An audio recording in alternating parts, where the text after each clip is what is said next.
I was gonna say, you know how it's said before, Numbers is like the one of the least popular books in the Yeah, Bible.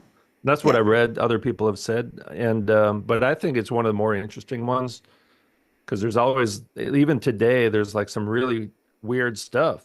There's some things in chapter 5 I didn't even, I don't remember ever reading that, to be honest. I don't know if you read ahead a little bit or not, I but did.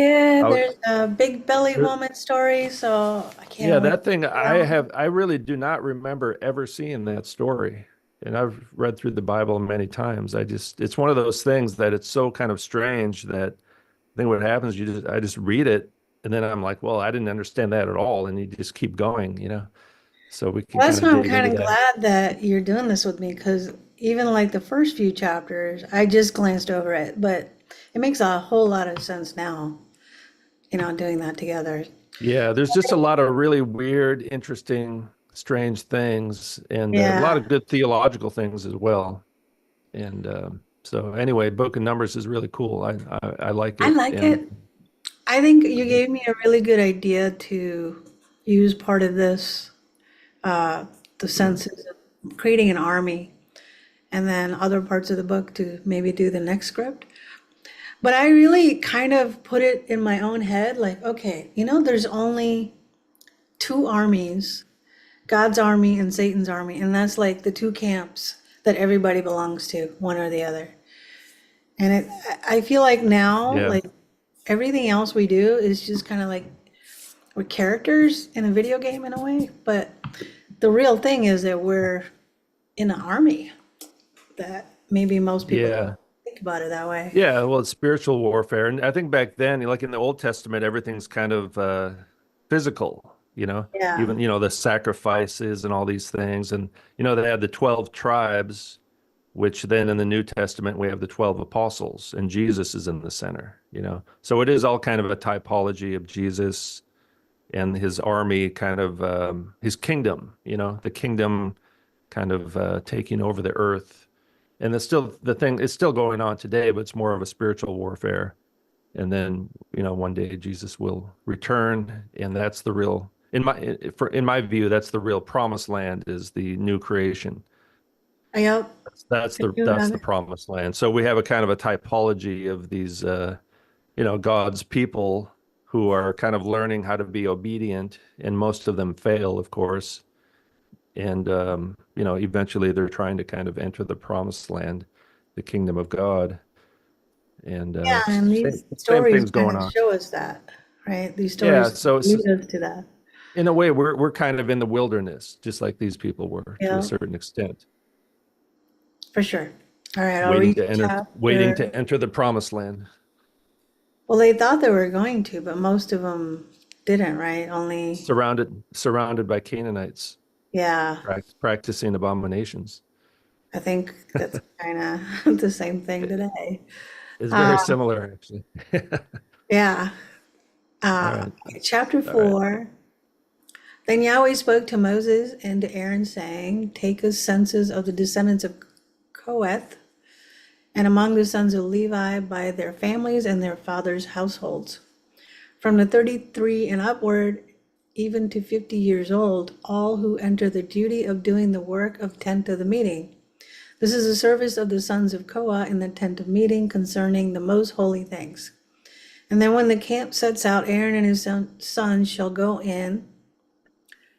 Okay, an ad Sorry. came. No, you're fine. It's YouTube ads. All right, we'll start again. Um, Oh, just don't watch that. YouTube ads come on during a live stream. I think so. The setting. Maybe next time I have to do it at a different place. Well, just Um, ignore it. Yeah, don't even look at the YouTube then. no, but I have to skip in order to see your screen again because I can't see it on Zoom. Really? And yeah, which Go is to your weird. view. No? On Zoom, it's just you and me. Only the Bible app is on YouTube. Okay, so I'll just start with verse 5. And then when the camp sets out, Aaron and his sons shall go in, and they shall take down the veil of the screen and cover the ark of the testimony with it, and they shall put a covering of the purple skin on it and shall spread over a cloth of pure blue and shall insert its poles. What do they mean by porpoise fins skin? Do they mean like dolphins? Porpoise. Yeah, yeah. So But are they that's by water to get all that? well, there's a bit of debate over what animal it really is. KJV says badger skin. Some other people say, what is it? Is it goat skin? It's one of these Hebrew words that nobody really knows what it means. And I think they came up with porpoise because it's related to a similar word in a in a different language in the region. But it's anyway, the main thing is Or what they're does the covering up KJV? The KJV said is badgers. badger, but it's like, they're just kind of you know, they're But kind the of only guessing. thing is, why would there be dolphins around that area? Well, there are, but in the sea. So that's the thing. It's like, I mean, it's water. It's a good skin, it's waterproof and all that. But yeah, does somebody have to go to the ocean and kill a porpoise and then bring it back But in it's the not middle of just the one wilderness? porpoise. It's going to be like hundreds and Yeah, hundreds of those. unless they buy it, they could buy it from other people who are selling it or something. It's just like it's a bit of a stretch. So if you ask 10 people what that word means, you're going to get 10 different answers. You know what I I'll mean? just go with the KJV then. But Badgers. well, I won't. I know. That's fine. Oh, I But don't know what it is. I don't know. It's either a porpoise or a goat or a badger, or it's some kind of animal. The porpoise, but the reason for the porpoise word is it's a bit it's a bit speculative in my opinion. But hold on, let's wrap up what we just covered here. So now they're taking another census, right? And they've had a lot of those already. The descendants of Kohath, and now it's 30 years and upward, right? So the other ones have been different age groups, and these people are a little older because they're going to handle these sacred objects. And if they yeah, mishandle it, they basically die. So, I just wonder like why 30? Maybe because they're just kind of older and more careful, wiser. They have a yeah, bit like the more. 20-year-olds are kind of scatterbrained, so Yeah. they're just going to be throwing that stuff around. So I think it also, isn't Yeah. there something about like when they become anointed priests and ready to serve? Like, I thought there was some significance of older something, but I don't know. I guess they want an older crowd, right?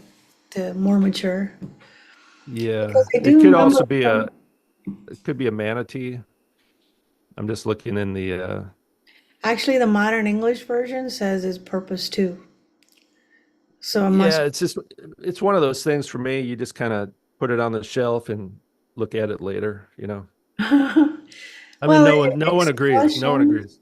There's like 10 different words that people use in their Bibles for this, you know. Yeah, but I mean, the location is kind of important, right? Like, where are they going to get all those dolphins Well, from? they have dolphins in the sea nearby. It's not like they're that far from the ocean, but I mean, somebody has to go out and get it and bring it back, and it is a bit of a stretch, to be But honest, in my they mind. weren't doing that because that journey was only supposed to take 3 days from the Red Sea to wherever they were going. And so if they were wandering back to the ocean to get those dolphins, they would have figured out that they were not that far. So I don't know. I Yeah. was looking at to see what the, oh, Badgers. It's interesting. The modern English version is supposed to take off from the King James version, one to one mostly, but they use completely different animals. So Well, that's not. the thing about the King James is nobody actually reads the 1611 version because that's like almost a different language. Everyone reads like the 1769 version, which is a revision of the 1611. 1611, they don't have. There's like three letters they didn't even have, and no, it's impossible to read for us today because it's Yeah. old. It's basically a type of old Super English. old English.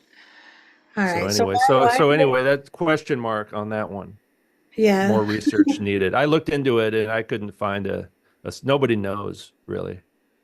Well, It's I just the think way it is. geography is super important because I don't think they were just Yeah. wandering around buying stuff and going Goat to skin. They had see. lots of goats. They had That regular would make land sense. animals, you know. Yeah. But this is kind of sacred though, right? It's a sacred thing. They're so what are they using the porpoise skin for? Take down the veil of the screen and cover the ark of the testimony with it. And they should put a covering of porpoise skin on it. So it's going over the ark. Yeah, which is probably makes sense then. See, these are the most holy Because they things. were they trying to waterproof the ark? Well, it's not like it was raining that much.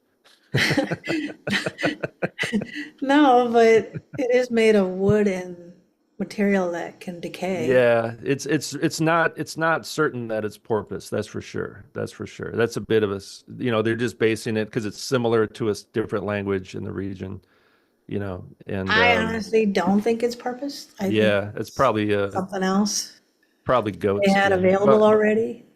But I think what it is, it's a word that like they had word for goat and sheep. That it's not a normal word for any animal anyone really knows about. That happens a lot in the Hebrew Bible. There's a lot of these animals Is like in that the why you food laws. highlighted it? Well, because it's one of those question mark kind of topics. So yeah, that's why I highlighted it because not that it really matters to us today so much what it is, but I think the main point is these are holy things. It's kind of a copy of the temple in heaven, and the people are not holy, right? So they're kind of trying Yeah, to they're living but it together does with the presence of matter. God. It's the whole Bible is like a puzzle. I mean, like each word, it could end up being a prophecy, so you never know. So it'd be Well, good I to don't know. know what it is.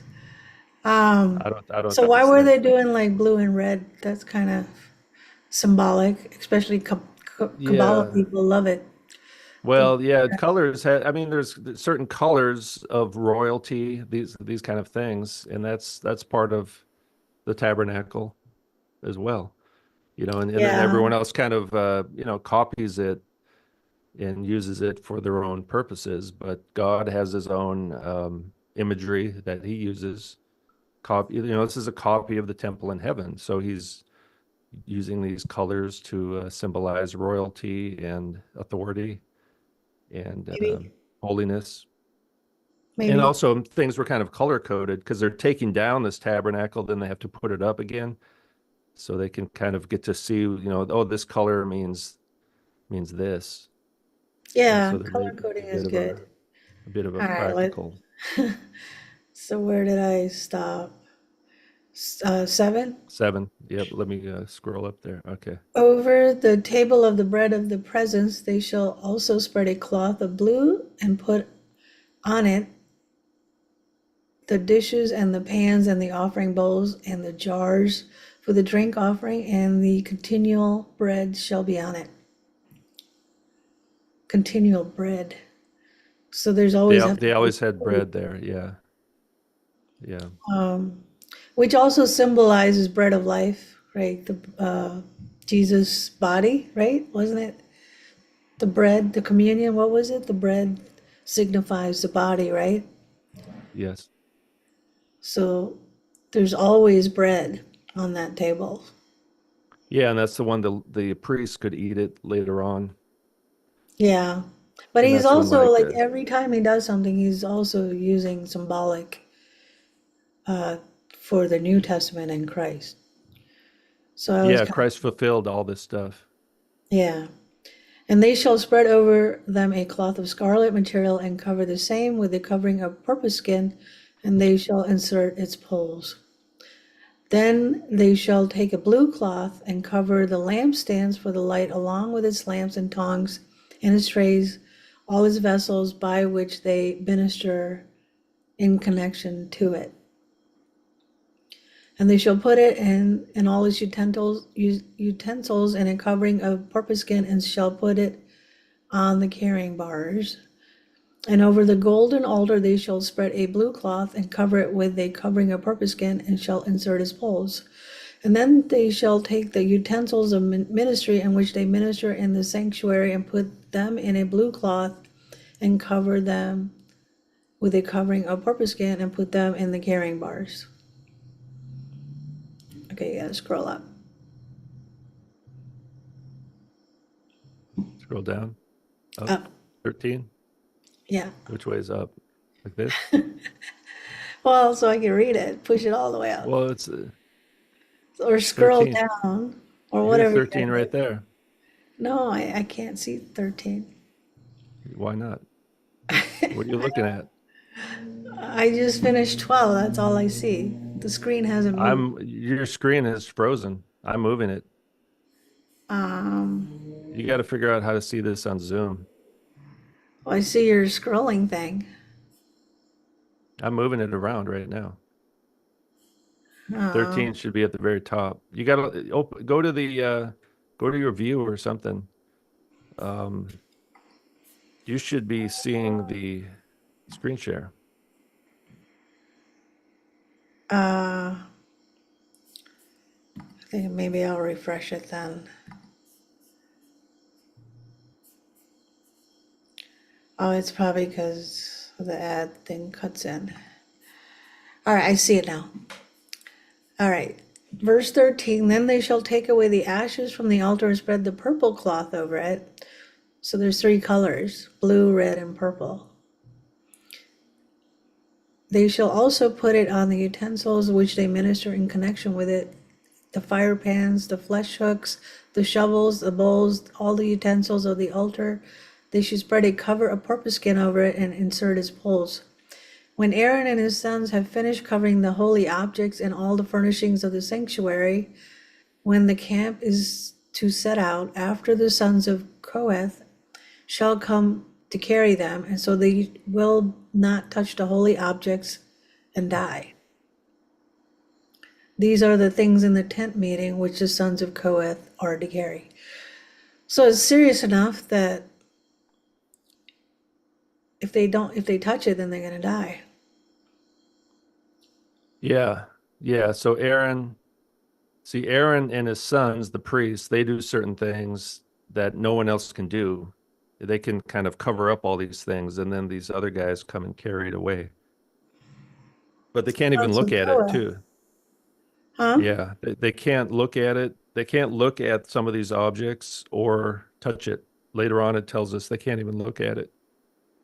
Yeah, so is Kohath like one of the tribes of the Aaron tribe, right? Yeah, The sons of Kohath, they're the ones who couldn't touch it. Um, no like one from else your could touch it heart, too, though. But these are the guys, they're carrying these things that are all wrapped up, but they yeah, can't touch the actual object, and no one else is even allowed to carry these things. right. Um, right Okay. here, these guys carry it. So they're And like roadies. They're the roadies. yeah, well, it's so serious that they would die if they touched it.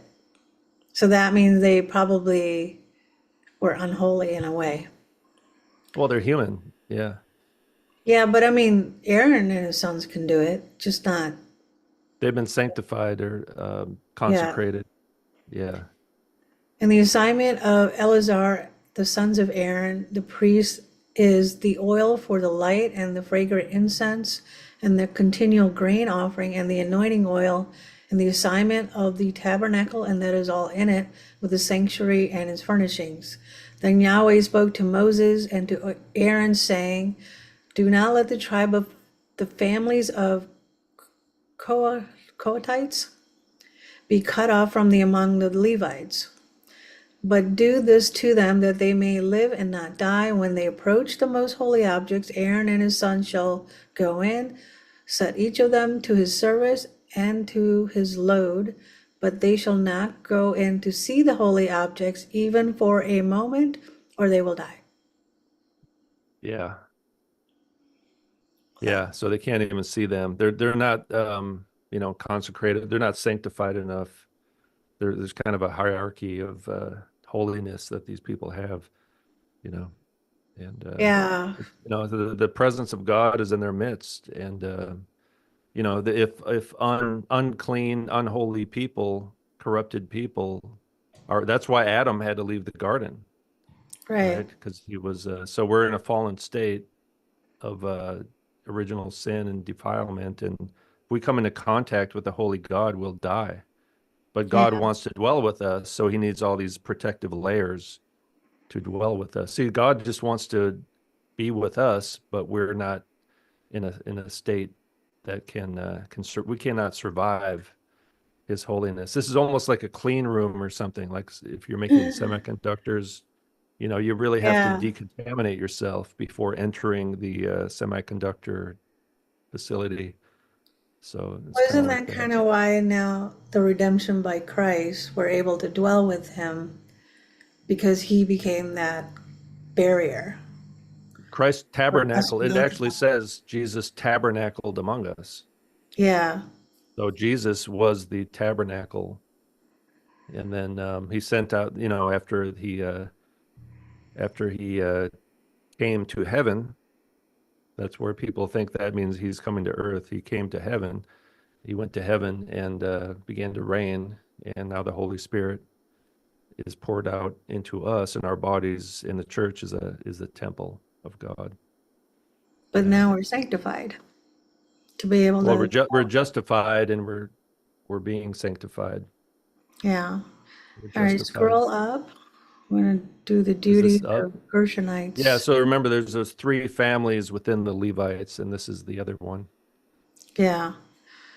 So the second one, they couldn't touch anything or they'll die. So we'll see what happens to the Yeah. third one. Then Yahweh spoke to Moses, saying, take a census of the son of Gershon, and also by their father's household, by their families, and 33 and upward, 50 years old. You shall number them all who enter to perform the duty of performing the service in the tent of meeting. This is the service of the families of Gershonites in serving and carrying. They shall carry the curtains of the tabernacle and the tent of meeting with its coverings, and the coverings of purple skin is on top of it, and the screen of the doorway of the tent of the meeting.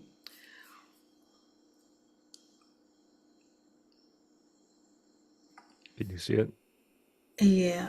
And the hangings of the court and the screen for the doorway of the gate of the court, which is around the tabernacle and the altar, their cords and all the equipment of their service and all that is to be done, they shall perform. All the service of the sons of Gershonite and all their loads and all their service shall be performed at the command of Aaron and his sons, and you shall assign to them a responsibility all their loads. This is the service of the families of sons of Gershonite in the tent of meeting. The responsibility shall be under the direction of Ithamar, the son of Aaron the priest. Okay, now we go to, they don't get to die. If you notice no language, they just get to carry stuff, right? So they don't Well, even get, they're not supposed to die if they follow the directions. They none of them should die. But yeah, it doesn't seem like this is as serious. That's because this is a little bit more holy. These guys here, because they're from the same family as Aaron. These guys here, mhm. and these guys are like less. Um, they're not as important.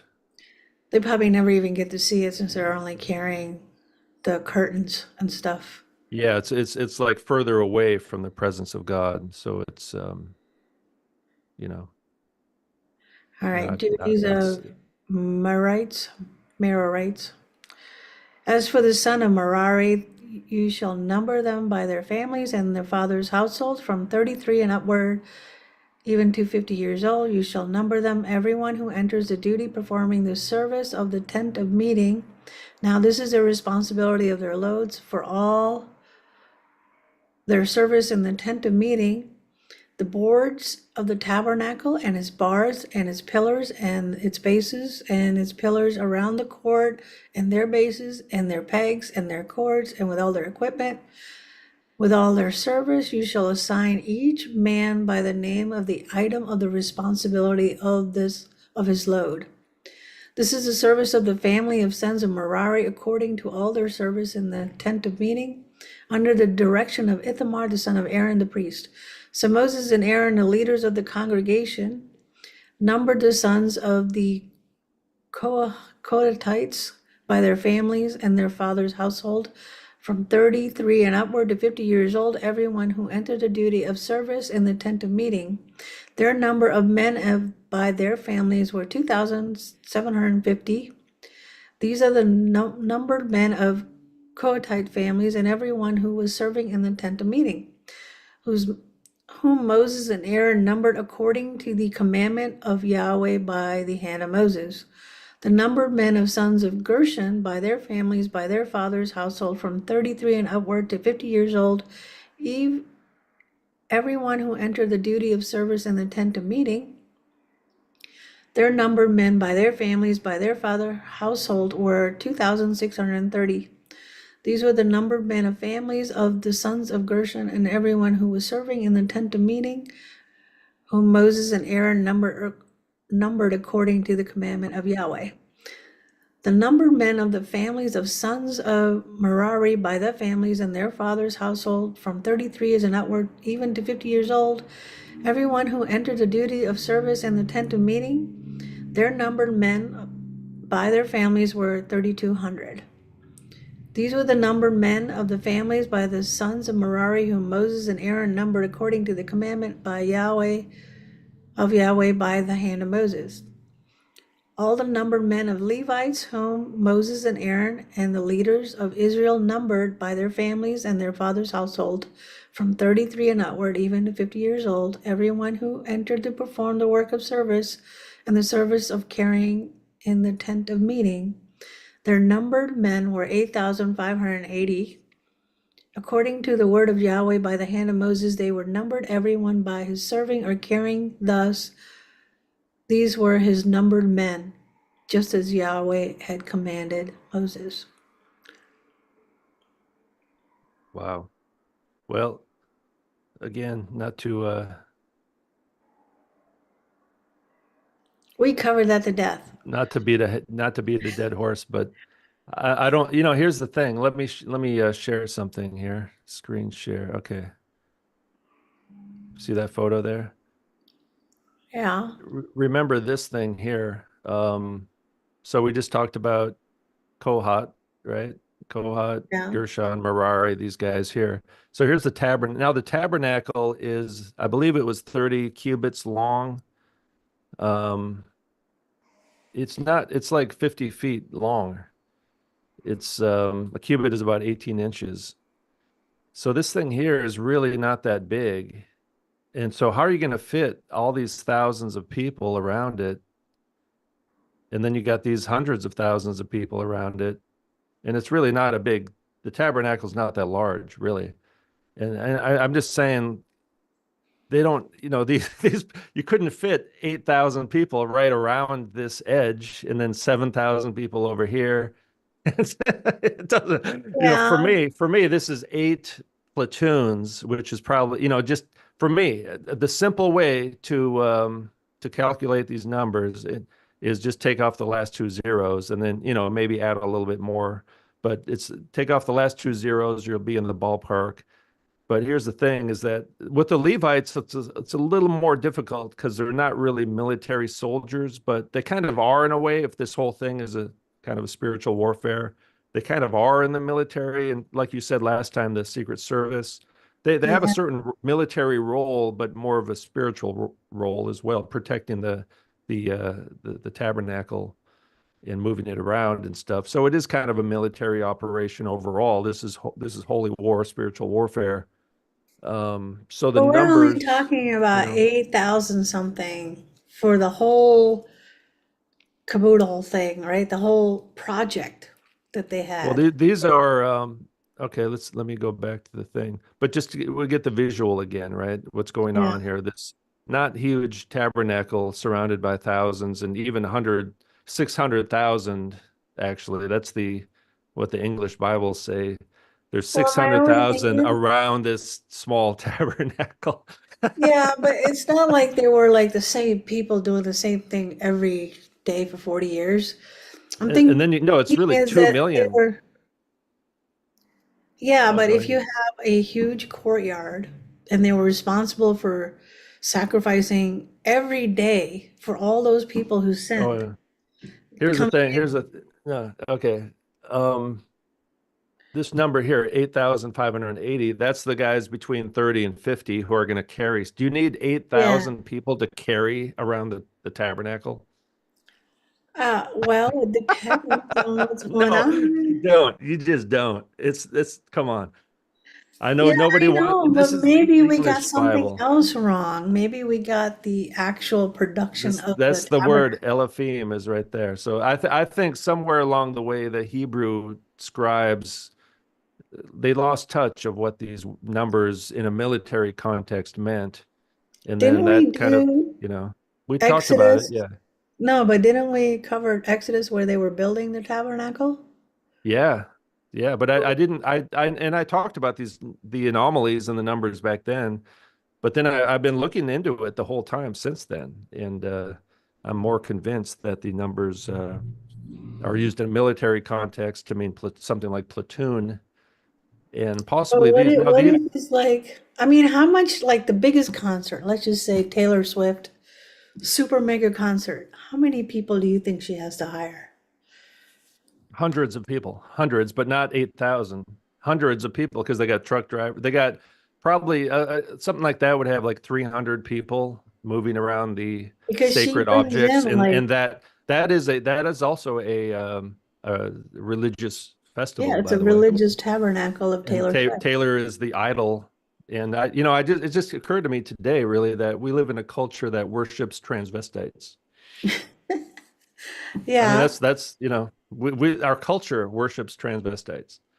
well, they like the beauty of long, lanky women that, or look like women that, that they don't have any much body fat. They look like Yeah. perfect. It's like that model. All the actors, yeah. I mean the actresses, yeah. So anyway, but that's that and they had this in the ancient world as well, right? They had their idols and their theater and all that stuff.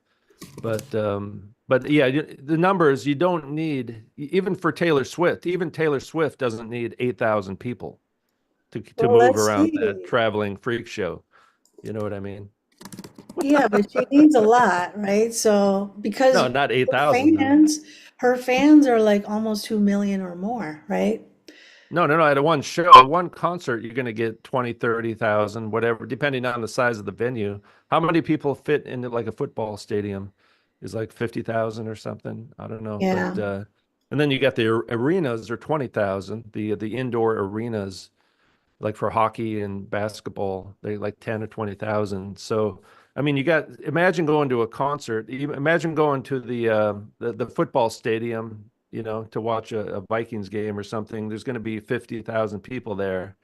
But we're talking really the English Bibles are saying there's about over 2 million people total with the women and children and all that Yeah. surrounding this small tabernacle that's smaller than a football field. Yeah, but I don't know if it's a small tabernacle. I kind That of would get be the like feeling it an would be the entire same size city. as that ark, 2 million, maybe. 2 million people is like the size of a modern day regular small American city.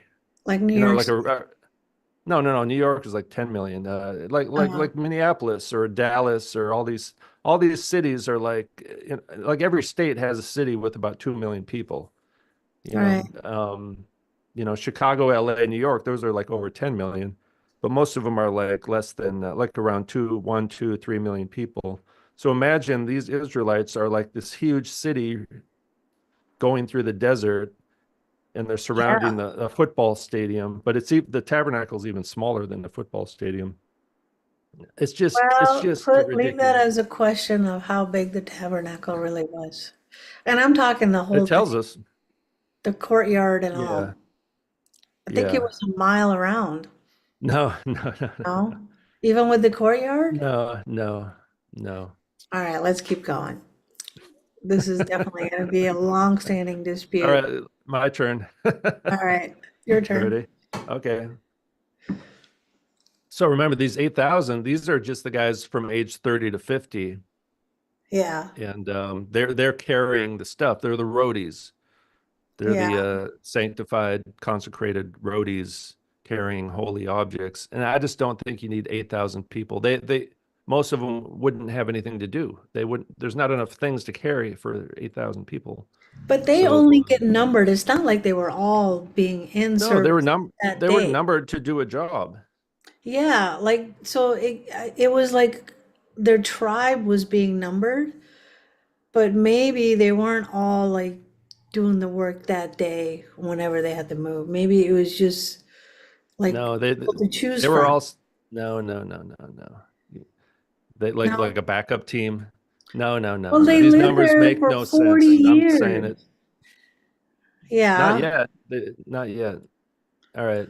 All right. No, agree to disagree. I know it's controversial. Nobody wants to you know, nobody wants to change the words of the Bible, but Well, the I'm thing is, not it's the English translations that have lost the original meaning. That's what I'm saying. So I'm oh, defending the I got original you. Hebrew. I'm defending Yep. the original Hebrew Bible. All right, defend the Hebrew Bible, but Like that's responsible for like a the English warrior, version. the word of God. But why couldn't he Not make it clear? Heck, like he knew people were going to be reading it, especially the English one is well, it's not over the easy. Look at whole these world. guys. It's not easy to enter the promised land either. God didn't make it easy for anybody. Yeah, but he's Life's responsible not easy for his for anybody. word, huh? Life's not, I mean, Well, then he the should word, have it's downloaded never been, Hebrew in my it's, brain so I could understand it. it's never been easy for anyone to live according to the word of God because we were defiled in our flesh. I mean, look at Paul, the New Testament, they're always fighting and arguing and having problems. So it's church history. I mean, people, Christians have been killing each other for that couple thousand years. So Gladiators. it ain't easy. We're still in a fallen world. We're still, our hearts have been cleansed, but our body is still the same old flesh we always had. So it's the battle between the spirit and the flesh. All right, Anyway, let's go. Chapter 5. chapter 5. Now this is the weird one. It gets really weird for me, and not weird and like I'm judging it, but strange to my modern I'm day excited about it mind. because I always thought it was me. It's good to Cursed. have a female perspective on this one as Oh well. yeah, you're So gonna get the big belly Um, perspective. then Yahweh spoke to Moses, saying, command the sons of Israel that they send away from the camp every leper and everyone having a just discharge and everyone who was unclean because of a dead person. Now that's kind of interesting. You send them away from the camp, but where do they go? It's like Well, there's a you go out in way. the wilderness and but anyway, this word leper is also uh, I think these days people would say it's like some kind of, it's not actually leprosy. That's what people say now. It's more of it because it doesn't describe, this word appears quite a few times in the Bible. It doesn't really describe actual leprosy where like your fingers are falling off and stuff. It's more of a skin disease, um, Yeah, they defined psoriasis. that in previous books where like if your skin turned white, it was okay, but if it was this or that out of color, then it was still contagious. So they went through that in, I think maybe Leviticus. The priests were kind of like Yeah. medics too at the same time. Yeah. Yeah. They're like the doctors. They're practicing a little pharmakia. Yeah. So they had to check them for all their skin diseases. Because imagine, they didn't have like the hospital system like we do today, right? There were no ambulances. So whatever happened, that would infect, Yeah. everyone that was living in their camp. Well, even here, where I kind of live in an ancient pagan culture now, and the people will go to the temple and get medicine. The monks will like blow on the medicine to give it that extra special spiritual demonic power, and Yeah, but this, people go to the temple to get healed. That's what they do. Still today, they go to the Pentecostal church to get healed. You know, yeah. like they Well, speak it in depends tongues. on whose The power. demons will come out. The demons come out at the Pentecostal church and miraculously pretend to heal people.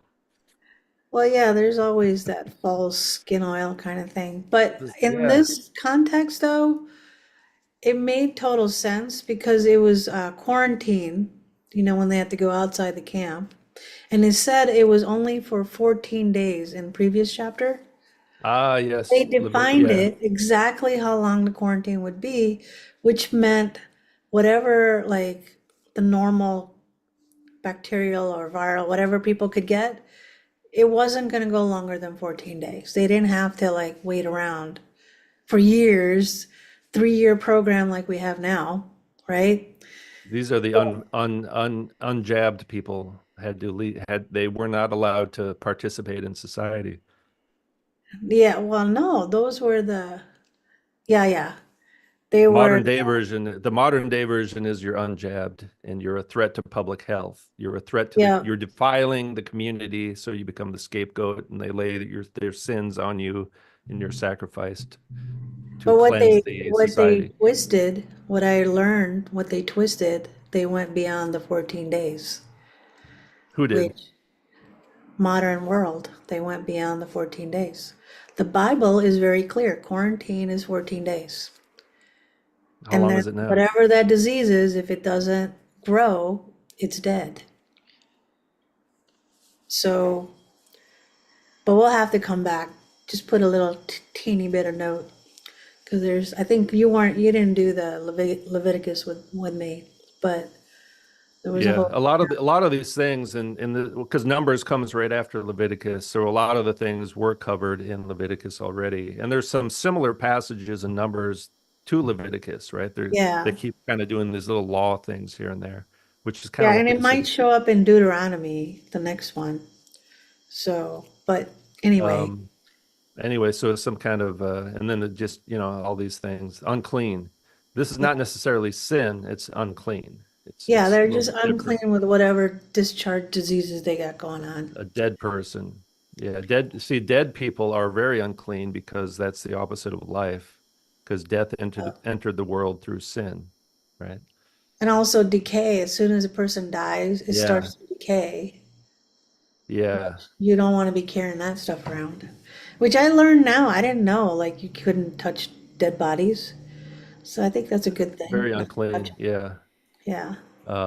You shall send away both male and female. You shall send them outside the camp so that they will not defile their camp where I dwell in their midst. Yeah, see, the reason they have to keep that camp holy is because God is dwelling there. The presence of Yeah. God is there. If the presence of God wasn't there, they wouldn't really need to keep it so clean, um, where I dwell in their midst. That's why they have to get rid of all these unclean thing. That's why they needed these animal sacrifice. And the sons of Israel did so and sent them outside the camp, just as Yahweh had spoken to Moses. Thus the sons of Israel did, very obedient at this point, Yeah. right? Then Yahweh spoke to Moses, saying, Speak to the sons of Israel, when a man or woman commits any of the sins of mankind, acting unfaithfully against Yahweh, so that person is guilty. That's a nice little definition right there of sin, isn't it? Acting unfaithfully against Yahweh. Yeah. Would you say that's kind of, they're kind of defining sin right there a little bit, right? Yeah. Pretty interesting. The opposite of faith is unfaithful. Um, yeah, that's a pretty important passage in a way. Um, and that person is guilty, then he shall confess his sins which he has committed, and he shall make restitution in full for his wrong, and add it to it 1/5 of it, and give it to him whom he has wronged. He's got to make amends, as we would say today. Yeah. A lot Confess of his that sins. entered into the Western legal system of Okay. like the damages, what you pay. So if you wrong somebody, there's always restitution in the amount of damages. So it kind of mirrored, a lot of the laws mirrored what the Old Testament Yeah. put in. Now, in law school, do people study the Bible? No, Oh, really? Because I thought some people did. no, I've heard from a lawyer. I used to work with a former lawyer, and he said he actually studied the Bible, not the whole Bible, but like the Ten Commandments or Exodus, yeah, or for the history of law. And there were these other cultures in the area back then. They also had laws. You know. yeah. I mean, a lot of the laws did come from the biblical text. And like the Yeah. animals, like if animal damage your property or gored another person or something, some of those laws are one for one in how they Yeah. put it in. It still happens today. Dogs go Yeah, bite somebody. right. So in a way, I guess we should be grateful that God actually put it in what's righteous and what's considered, like how much restitution and what the damages would be. You know, and especially like he put in laws just about for every person on almost every act, like murder, what that would be versus harming your slave or at that point. Well, let me ask you this. Now, like, the people will say, oh, there's 613 laws, but I don't really agree with that. There's 10 commandments, and then there's a bunch of, what do they call them? Examples? Yeah. Case studies, case law. Yeah. So You know what I like mean? the Ten Commandments, that's what everybody started with, right? That was the laws. And then what happened with Moses, remember with Jethro, he's saying you can't decide everybody's dispute. And then he had to, so all the decisions that he was making, they were common law, meaning that you still had the standard. Like if, let's say, thou shalt not steal. Well, that's the law, one law, right? But then people started coming in with different variations of that. So he had to decide, like, is he guilty of theft this way or that way? So every single law is kind of just a variation. So it's like everything that Moses and all the judges did, those were all common law. Like they made a law about something. And then not everything is like, let's say an animal kills somebody. Well, that's not in the Ten Commandments, right? So, but thou shalt not kill is in the Tenth Commandment. So those variations came in, they would have to use that standard, like you can't kill. And that's how they were allowed restitution, right? The damages, which the Ten Commandments don't talk about damages, because originally, if you Mm. broke any one of those laws, that it was death penalty. And it looked like as God started doing Mosaic laws, he was allowing grace and then allowing them in their own standard to kind of manage the people without having the severe death penalty, right? Yeah. So I don't know if it's 613 or anything because it just grew. If they want to count every single law, that's fine, but that's not, wasn't really the intent. That Yeah. was just Yeah. their It's own just like we have quirks. laws. I mean, society has thousands of laws today, Oh, uh, million. I millions of think laws. Yeah. no one knows like the extent of laws, Mm. even because you have to spend now like researching in databases what it could have been. And there's so many of them, nobody can really keep up because each one of those cases represent a certain dispute that it wasn't a clear cut answer to, right? Yeah, yeah. That's why you need the judges, right? To kind Yeah, of, okay, in this specific situation, what do we do right. according to the law, according to the principles of the law? But what we see is the theme of justice, because even the Old Testament summarizes it as love God and love your neighbor, Yeah. right? Even that those are Old Testament verses, and then Jesus summarized it that way as well. And then Yeah, Jesus because added, in Matthew 5, in the Sermon on the Mount, right? The Sermon on the Mount is kind of like Moses on the Mount Sinai. Now we have Jesus on the Mount saying, you have heard it said, then he names one of the Ten Commandments, but I say, and he kind of takes it to another level.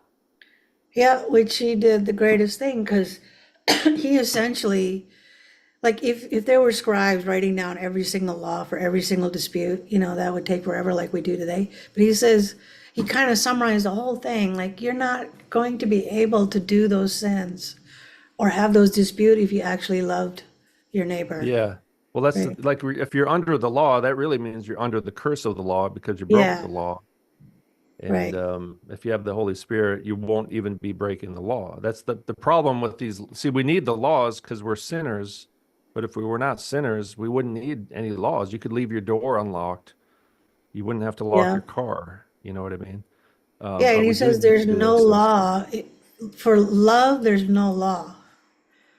So Yeah, yeah, That Yeah, is that's why, all the laws these are really shows how terrible people are. they're Their there grandkids because are, people are, the whole thing is people well, yeah, people are sinners, so, yeah, but we confess our sin. Like even David, that's what sets King David apart. He was a sinner, but he repented. He confessed his sins every time. yeah. Um, Well, that's what the sacrifices were all. It was a visual representation mm, of repentance. But that yeah, meant every time they repented or sinned, something had to die. So, yeah. Usually, and it's us really that has to die, but God has justice and also mercy. So right. in his mercy, he allowed animals to be sacrificed instead of us, and then ultimately he sent his son to die for us. But really, we are the ones who should. If God didn't have mercy and it was only justice, then we'd all be dead already. Yeah. That's what the flood was, to wipe out wicked, evil, sinful humanity. It wasn't about getting rid of the Nephilim. It was about getting rid of the evil people. And people don't like to hear that. And people, because we're talking to people, people are listening to us right now, and they're like, "No, I'm not a sinner. I'm a good person." Oh, I hear that all Sorry, the time. All the time. I think that's one of their number one arguments. we live in a secular humanist Yeah, that they think age. they're a good person and that's what's going to get them into heaven and good grace with God. I started stealing things when I was about 5 years old. Yeah, like what? What do you mean? Stealing things What? from I'd just steal stuff from my friends. I stole a toy truck from my friend when I was 5, just for the thrill of stealing it. Yeah. Oh, I was a sinner. stealing. You know what I thought you I said? was a sinner, Stealing. stealing Yeah, things. yeah. I was a thief. I was a thief. At 5 years old, I was a thief. Yeah, that happens. When we take each other's How could, toys, that's the easy so I one. deserve the death penalty, but in his grace, he sent his son, took the death penalty for me, right? Yeah, and obviously we grow and change, and he allows us to do that because, if you look back and when you didn't really know about God, look at all the wicked things you end up doing, even as kids. You think kids are like super innocent, but they're not. I mean, No, they're always start as scheming, and babies. they're fundamentally dishonest. They're lying Yeah, all the time. I know. I was a teacher. I know. I mean, Yeah, you have to, if you have a test, you have to make sure they don't cheat, because they will cheat. right. If you give them any allowance. Not all of them, but most of them will cheat if they can. If they can get away with it, they will do it, If yeah, Yeah, they anyway, have to be taught like the virtues and the values. Otherwise, they do kind of yeah, go rogue. yeah. So anyway, but there's a lot of grace in this Old Testament that people kind of miss. They think it's all law and it's all this strict stuff, but there's the whole sacrificial system was grace. It was given. God saved them. God brought them out of Egypt. The Exodus was an act of grace. They didn't do Yeah, anything to and earn then it. while they were being, it was a demonstration of trying to sanctify them, to show them not their character, but the character of God and what it meant to live with Him and how, like, if they were allowed to do the same stuff that they were doing in Egypt, the worship of other gods, the ceremonial stuff, and even some of the crazy stuff, whatever Egyptians were doing at the time, God's character was never going to be allowed to be in the same place as that, right? Mm, So I think he yeah. brought him out to kind of show them, like, this is who I am, this is what it takes. If you accept the covenant, everything is great. If you don't, you'll get the same penalty. All right, let's move on. Yeah. But if the man has no kinsman redeemer to whom restitution may be made for the wrong, the restitution which is made for the wrong must go to Yahweh for the priest, because the ram of atonement, oh, wait, sorry, besides the ram of atonement by which atonement is made for him. All right. Also, every contribution pertaining to all the holy gifts of the sons of Israel, which they bring near to the priest shall be his.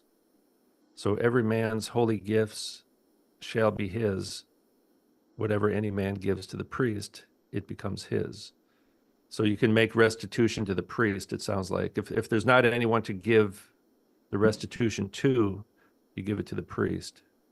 Yeah, So you're that still sounds giving like good. and you receive atonement. Yeah. So that's So good. atonement, is that like a pass that you're all good? Forgiveness. Okay. Yeah. So, the practice of Catholic priests, where you confess to them and it absolves them of that sin, is that kind of like the same thing? No, well, the thing is, those are fake priests because Jesus is our Yeah, only priest now. right. So what the Roman Catholic Church did was they said you have to go through these Catholic priests, but really Right. that those are they're a total counterfeit priesthood because Jesus Christ is the only way to get atonement now. We confess our sins to Jesus as Jesus is our priest today. Yeah, The I agree Catholic with you. Church, But then, the Catholic priest is an imitation, a so counterfeit, all a false those, priest, a satanic priest. yeah, no, I agree. But the thing is, the people that confess in that system, they think that, They think they're doing something like this. Yeah, yeah, they're confessing to. But the Bible says you don't have to confess to anybody. right. Well, that was Confess the other to thing God. that I did have a question on, actually. The whole thing about confession of your sins. Is there a public confession rule You mean right here what we're reading? or Not anything now. in There's the not. No, Bible? in the New Testament, I don't know the verse offhand, but it Okay. says and my pastor says it all the time. You don't have to confess to another person. Now, in Oh, this case here, it sounds like you probably do confess it to the person you make restitution because if you're making restitution, you're also kind of confessing that like if you stole yeah, something, you have to confess that in order to make restitution. right. So in that sense, you do confess if you're making restitution, obviously, um, to somebody, you have to confess it as well to that person, not necessarily public, although there may be certain cases where that's required. Um, all right. But anyway, these people they're allowed to have atonement. Even back Yeah, then they could be forgiven of their sins. Um, and then all the blood of the animals was kind of a symbolic of the blood of Christ, which came later. yeah, Um, Thus Yahweh spoke to Moses. Now remember, these are all the words of God, basically. yeah, Speaking to Moses, saying, "Speak to the sons of Israel and say to them, if any man's wife." Now this is really interesting right here.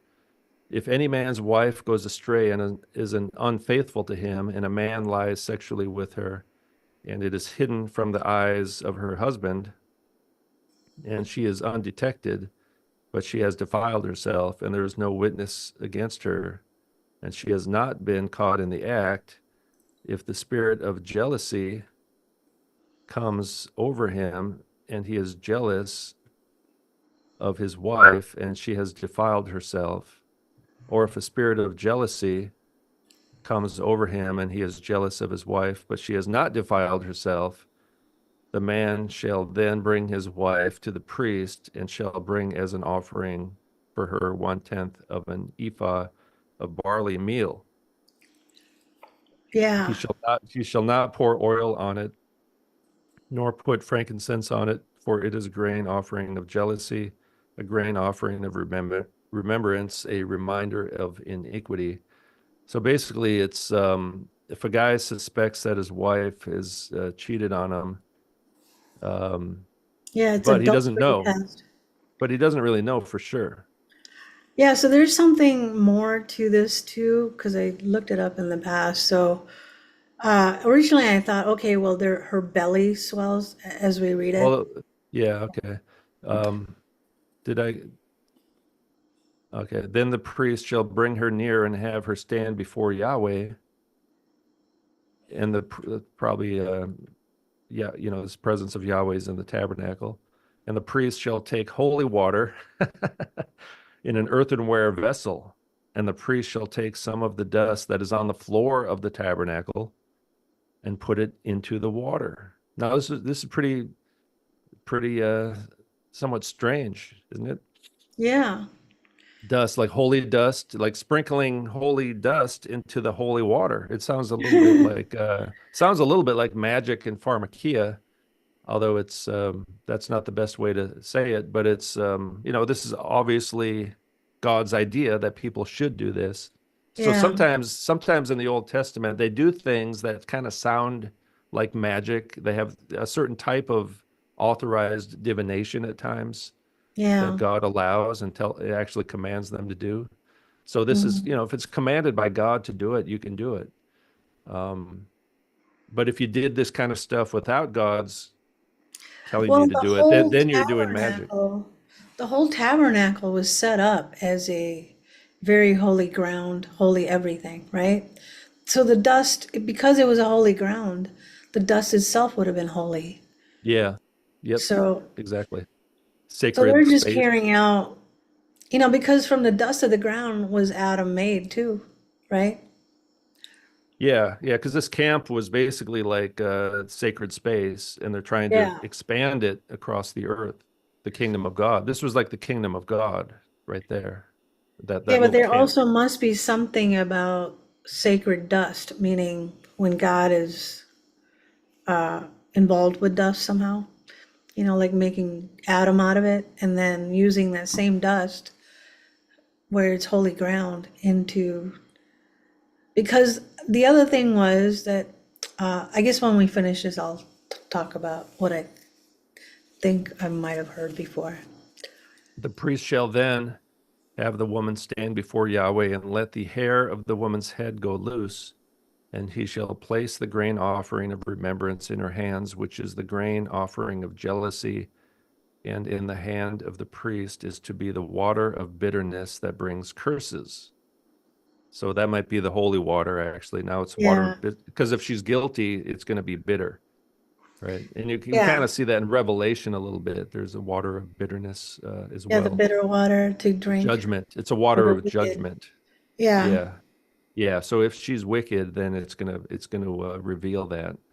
Then because the husband doesn't know for sure. He just suspects. I think that's what the spirit of jealousy is. He kind of suspects her of being yeah, the unfaithful. only thing, I'm not quite sure because it doesn't say it that way, is if she is pregnant and that's how the husband suspects that it could not, maybe it's not his, you know?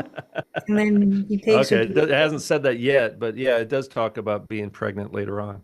All right, Yeah, let's wait till we get to that part.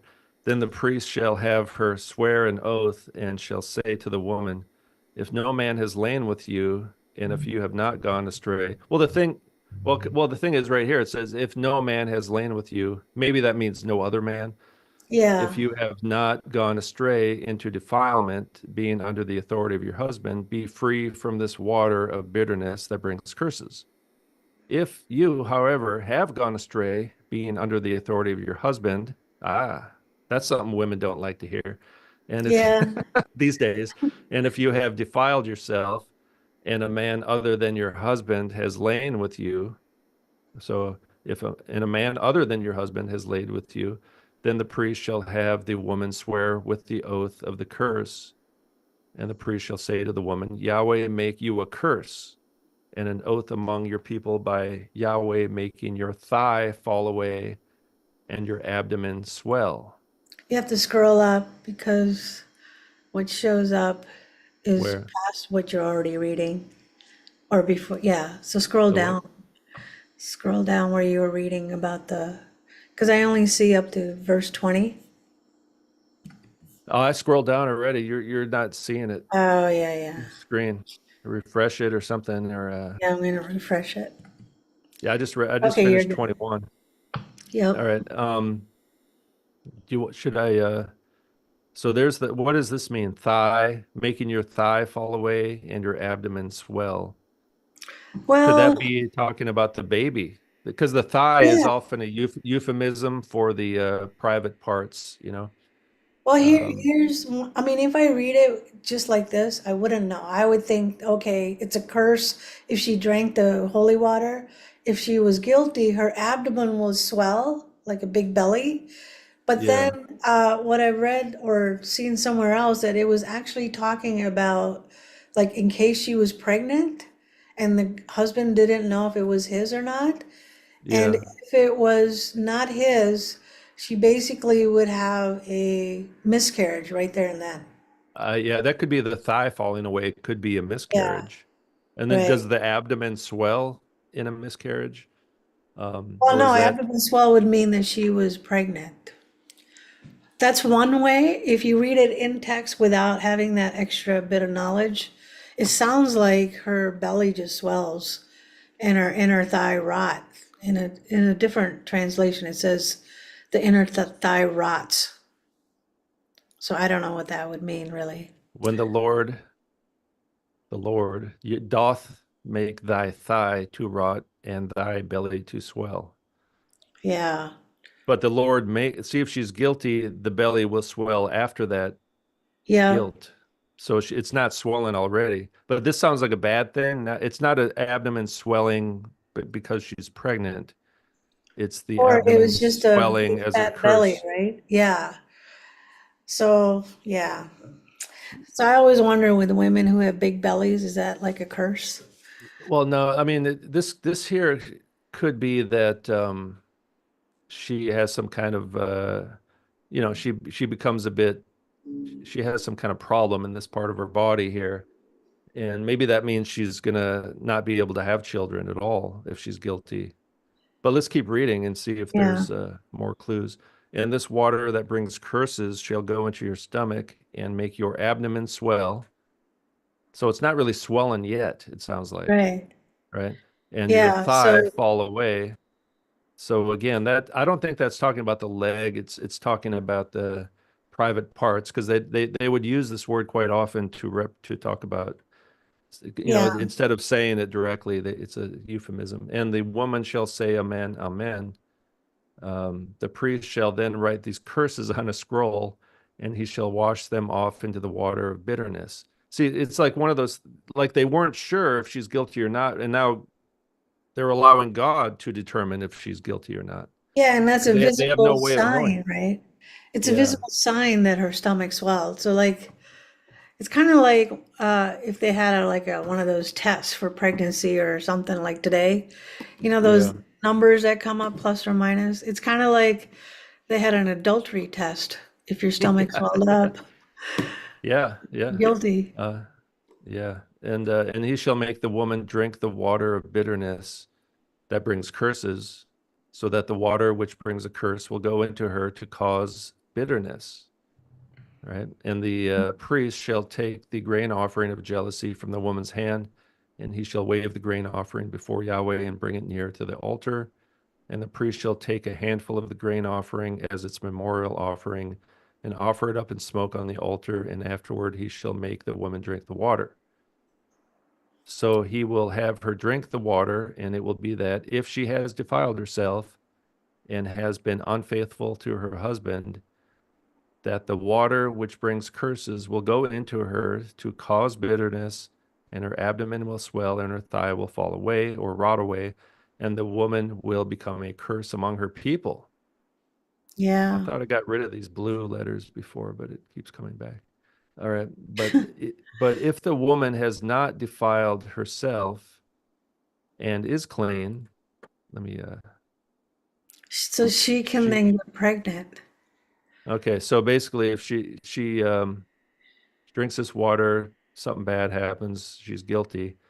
But if the And she woman has can't not have, defiled, yeah, so well, she this can't have kids if she's cursed. sounds like it. Yeah, yeah, yeah. That's why she's become a curse among her people. Yeah. Yeah, yeah, yeah. It basically, I think this whole thing means she'll become infertile. She won't be able to have her abdomen will swell because of like some disease in the Yeah. abdomen is could be referring to the womb itself. Yeah, I think Um, so. The womb. so this is yeah. So this kind of would prevent a woman from cheating if she knows this is going to happen. Right. Like it'd be a deterrent. But if the woman has not defiled herself and is clean, she will then be free and conceive a seed. Yeah, so she's able to have children if she's innocent, Right. as opposed to not having children if she's guilty. Mm-hmm. Yeah, I think that's what it's talking about, right? She will never be able to have kids if she's guilty in this case. Um, this is the law of jealousy. Now, is there something like this in Leviticus at all? I don't remember. Not, I think this is the first time it came up, but Yeah, not it's really funny sure. because I totally forgot about this part of the Bible. Like I read this week and I was like, I really don't remember this at all. Um, so strange. But this is the law of jealousy. When a wife, being under the authority of her husband, goes astray and defiles herself, or when a spirit of jealousy comes over a man, and he is jealous of his wife, he shall then make the woman stand before Yahweh, and the priest shall apply all this law to her. Moreover, the man will be free from guilt, but that woman shall bear her guilt. Now, here, the thing is, too, I read a comment that it sounds a little unfair to the woman, if she's like accused, if she's falsely accused or suspected, Yeah, she has to go through this ordeal. It's a little bit right. humiliating, but it does protect the woman as well from if the man is jealous or suspects something, Yeah, he then can't you're just not go and harboring punish it her. forever. Yeah. Yeah, he can't just go punish her and accuse her of and punish her for that if she didn't really do it. So it's in a way it does protect women as well. Yeah, and it says man will be free from guilt, and the woman shall bear her guilt.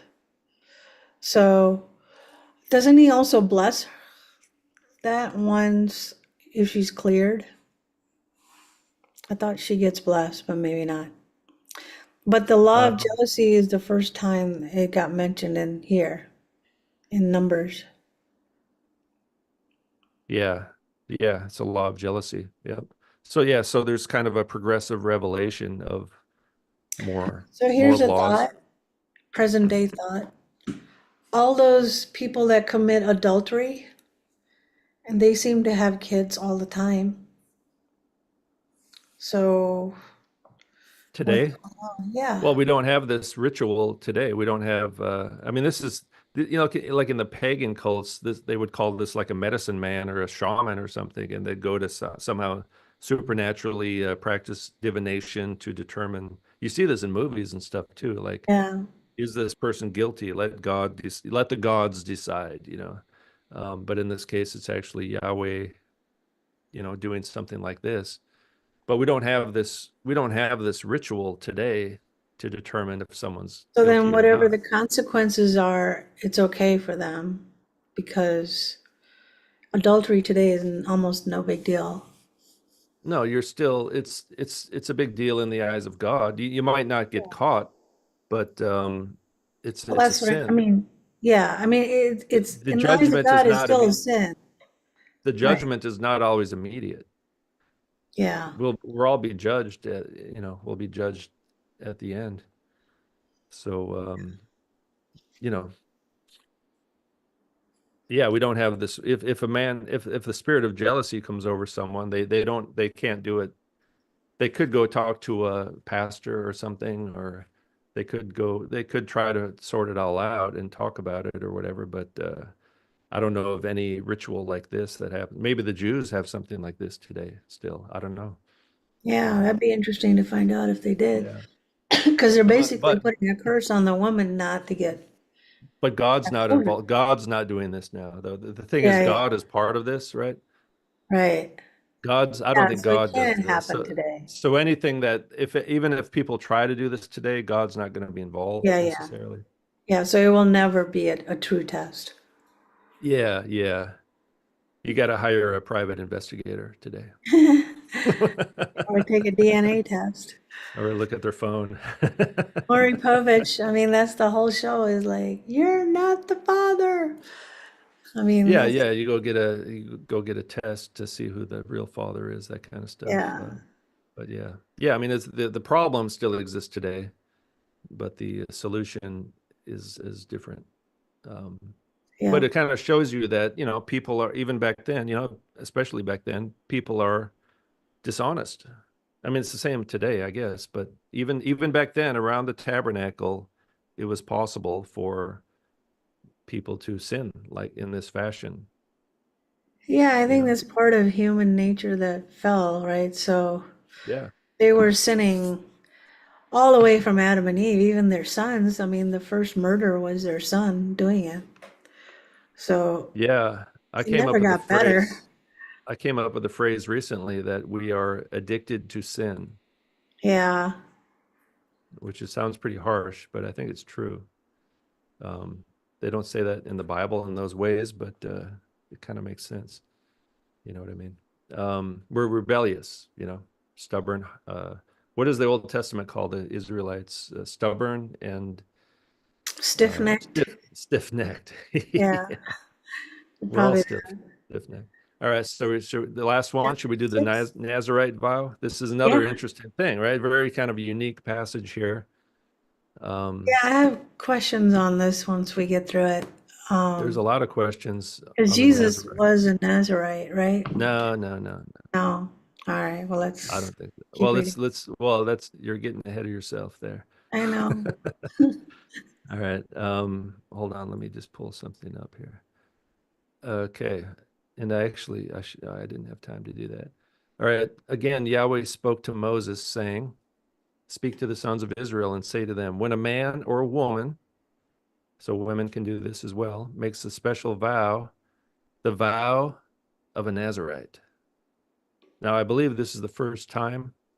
Did you come across this in Leviticus? I Yep. think this might be the first time, isn't it? Yeah, it is the first time. Yeah. The vow of a Nazarite to dedicate himself as a Nazarite to Yahweh. Now, this is for anybody in the camp, right? So Yeah. up till now, it's been like the Levites were kind of special, closer to God, but now Right. anybody can kind of dedicate themselves to Yahweh in a special way, similar Kind to of like the the nuns, Levites. right? I mean, the priests and the nuns of Yeah. Today, Catholicism. where I live, people will like a regular young man will go to the temple for 3 months and they shave their head. They kind of it's like a bar mitzvah, or Lutherans had confirmation. It's kind of it's like a temporary thing. You're doing it for a few months. It's just one of these rites of Is that passage kind it? of things. Kind of like what do they call that? Army Rangers or what do they call them when they're off duty? I don't Anyway, know. Okay. that's, And he shall abstain as a Nazarite from abstain from wine and strong drink. Okay, so that no alcohol, basically. He shall drink no vinegar, whether made from wine or strong drink, nor shall he drink any grape juice, nor eat fresh or dried grapes, which are raisins. Now, yeah. I myself, I haven't drank in many years, but I did eat some raisins a And couple grapes. days ago. People eat grapes all the time. Yeah, so this Yeah, is so even no more, grapes. it goes beyond even just alcohol to the grapes or the raisins. Yeah, it's all Uh, about the grapes used to make those drinks and whatever. So, yeah. well, I actually, it's interesting that I was listening to John MacArthur's sermon today, and he was Oh, yeah. talking a lot about wine and grapes and whatever, Really? He was and saying talking that about the the process. Nazarites? No, I think he was just talking in general, like the alcohol today is different than the alcohol in the past, Oh, where the really? alcohol, the grapes themselves, when fermented especially, it was part of their healing to purify the water, because the water would have been unclean back then. So the grapes and wine was used to kind of purify the water. So it may have something to do with that, where like God's saying, don't even touch the grapes because I guess he's sanctifying them instead of the grapes. I don't know. But he was just saying the alcohol today is very refined and goes into a lot more concentrated process, and it's even making the alcohol, the count even higher than what it was originally. And today, like if they're in the raw form, like it could kill you easily or poison your body, that kind of thing. Oh yeah, I used to get alcohol poisoning all the time. Yeah. You're Yeah. saying the old alcohol wasn't necessarily doing that, it was healing them. Hmm. Interesting. All right. Yeah, because it's not, yeah, because the average person could drink.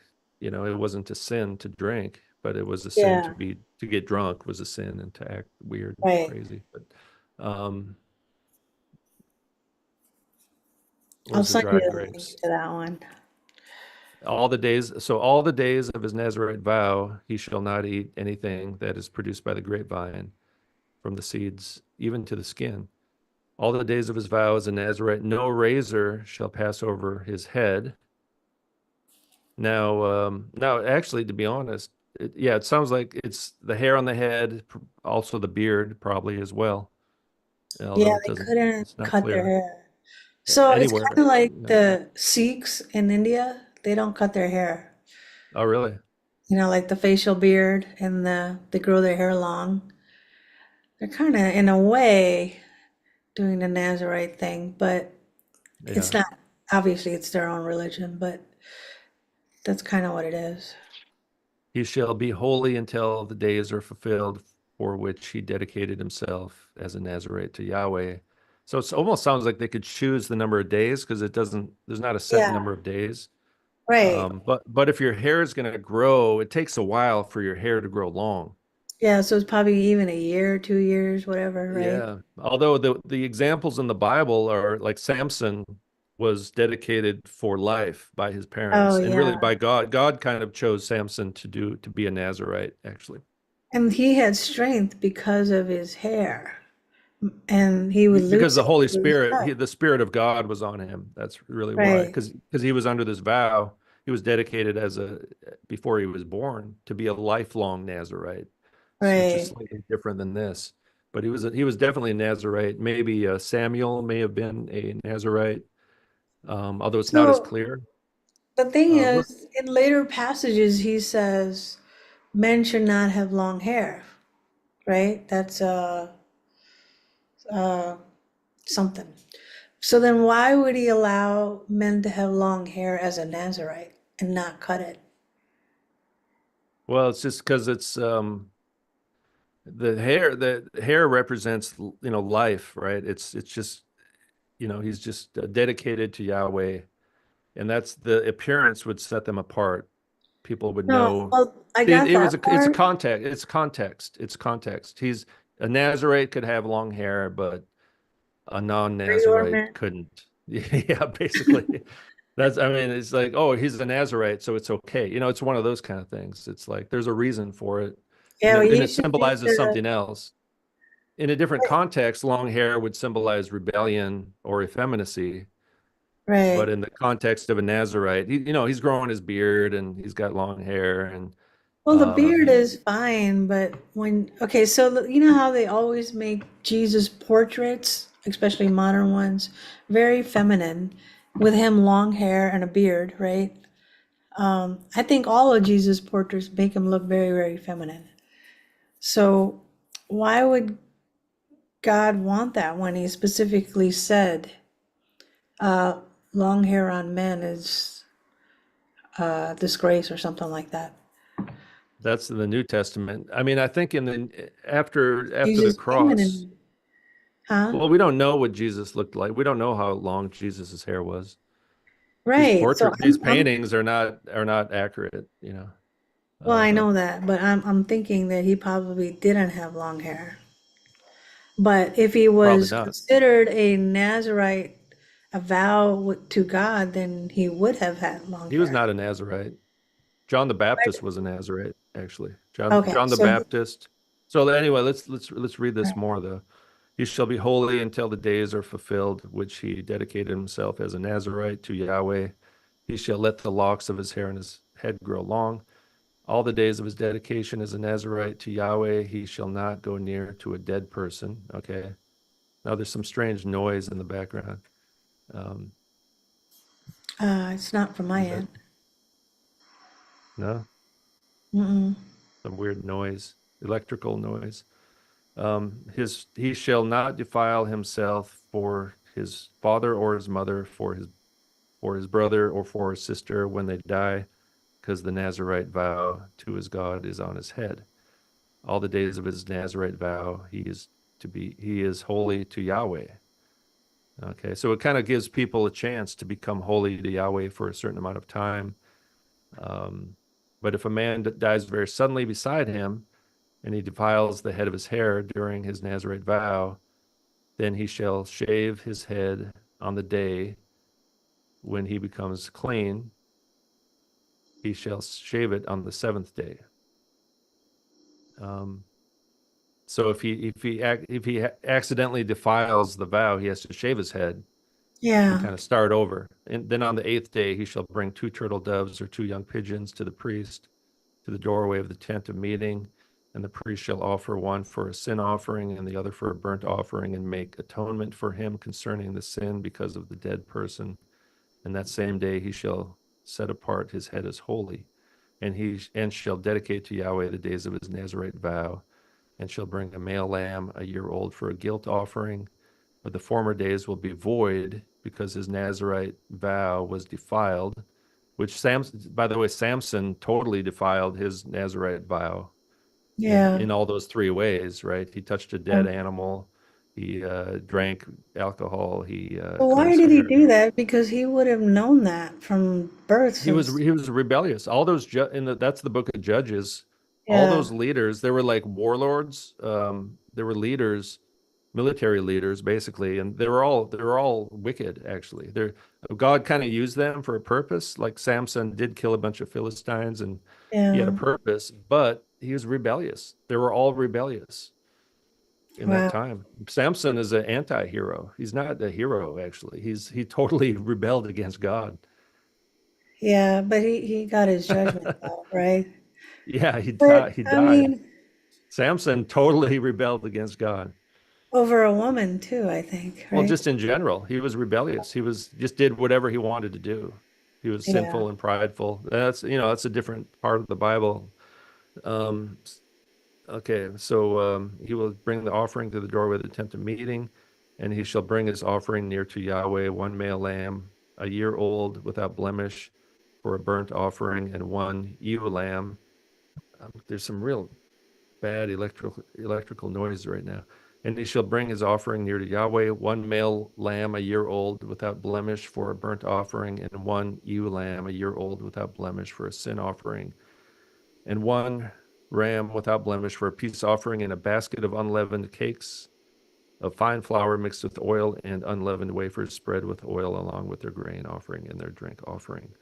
Then the priest shall bring them near before Yahweh, and shall offer his sin offering and his burnt offering. He shall offer with the ram a sacrifice of peace offerings to Yahweh, together with a basket of unleavened cakes. The priest shall likewise offer its grain offering and its drink offering. The Nazarite shall then shave the head of his hair for his Nazarite vow at the doorway of the tent of meeting, and take the hair of his head of his Nazarite vow and put it on the fire, which is under the sacrifice of peace offerings. So this is at the end. He will cut his hair off and burn it Yeah. at the end of the time.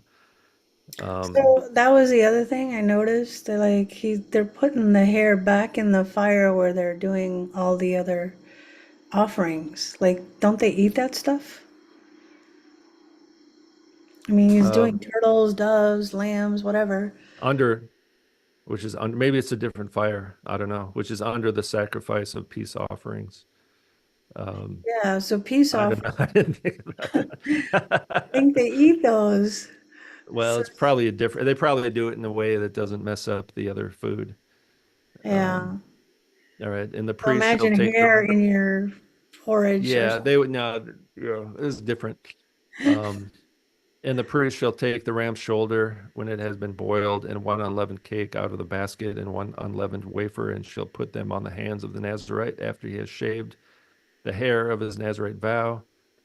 Then the priest shall wave them for a wave offering before Yahweh. It is holy for the priest, together with the breast offered by waving and the thigh offered by raising up. And afterward, the Nazarite may drink wine. Wow, it's like a party celebration. This is the law of the Nazarite who vows his offering to Yahweh according to his Nazarite vow, in addition to what else he can afford, according to his vow which he takes, so he shall do according to the law of the Nazarite vow. So, who were the Nazarites then? There are, so Samson was a Nazarite. I don't know if you want to look at those passages or not. Yeah, let's do it. All right, Judges. So Okay, I've what got did it. it get them to be a Nazarite?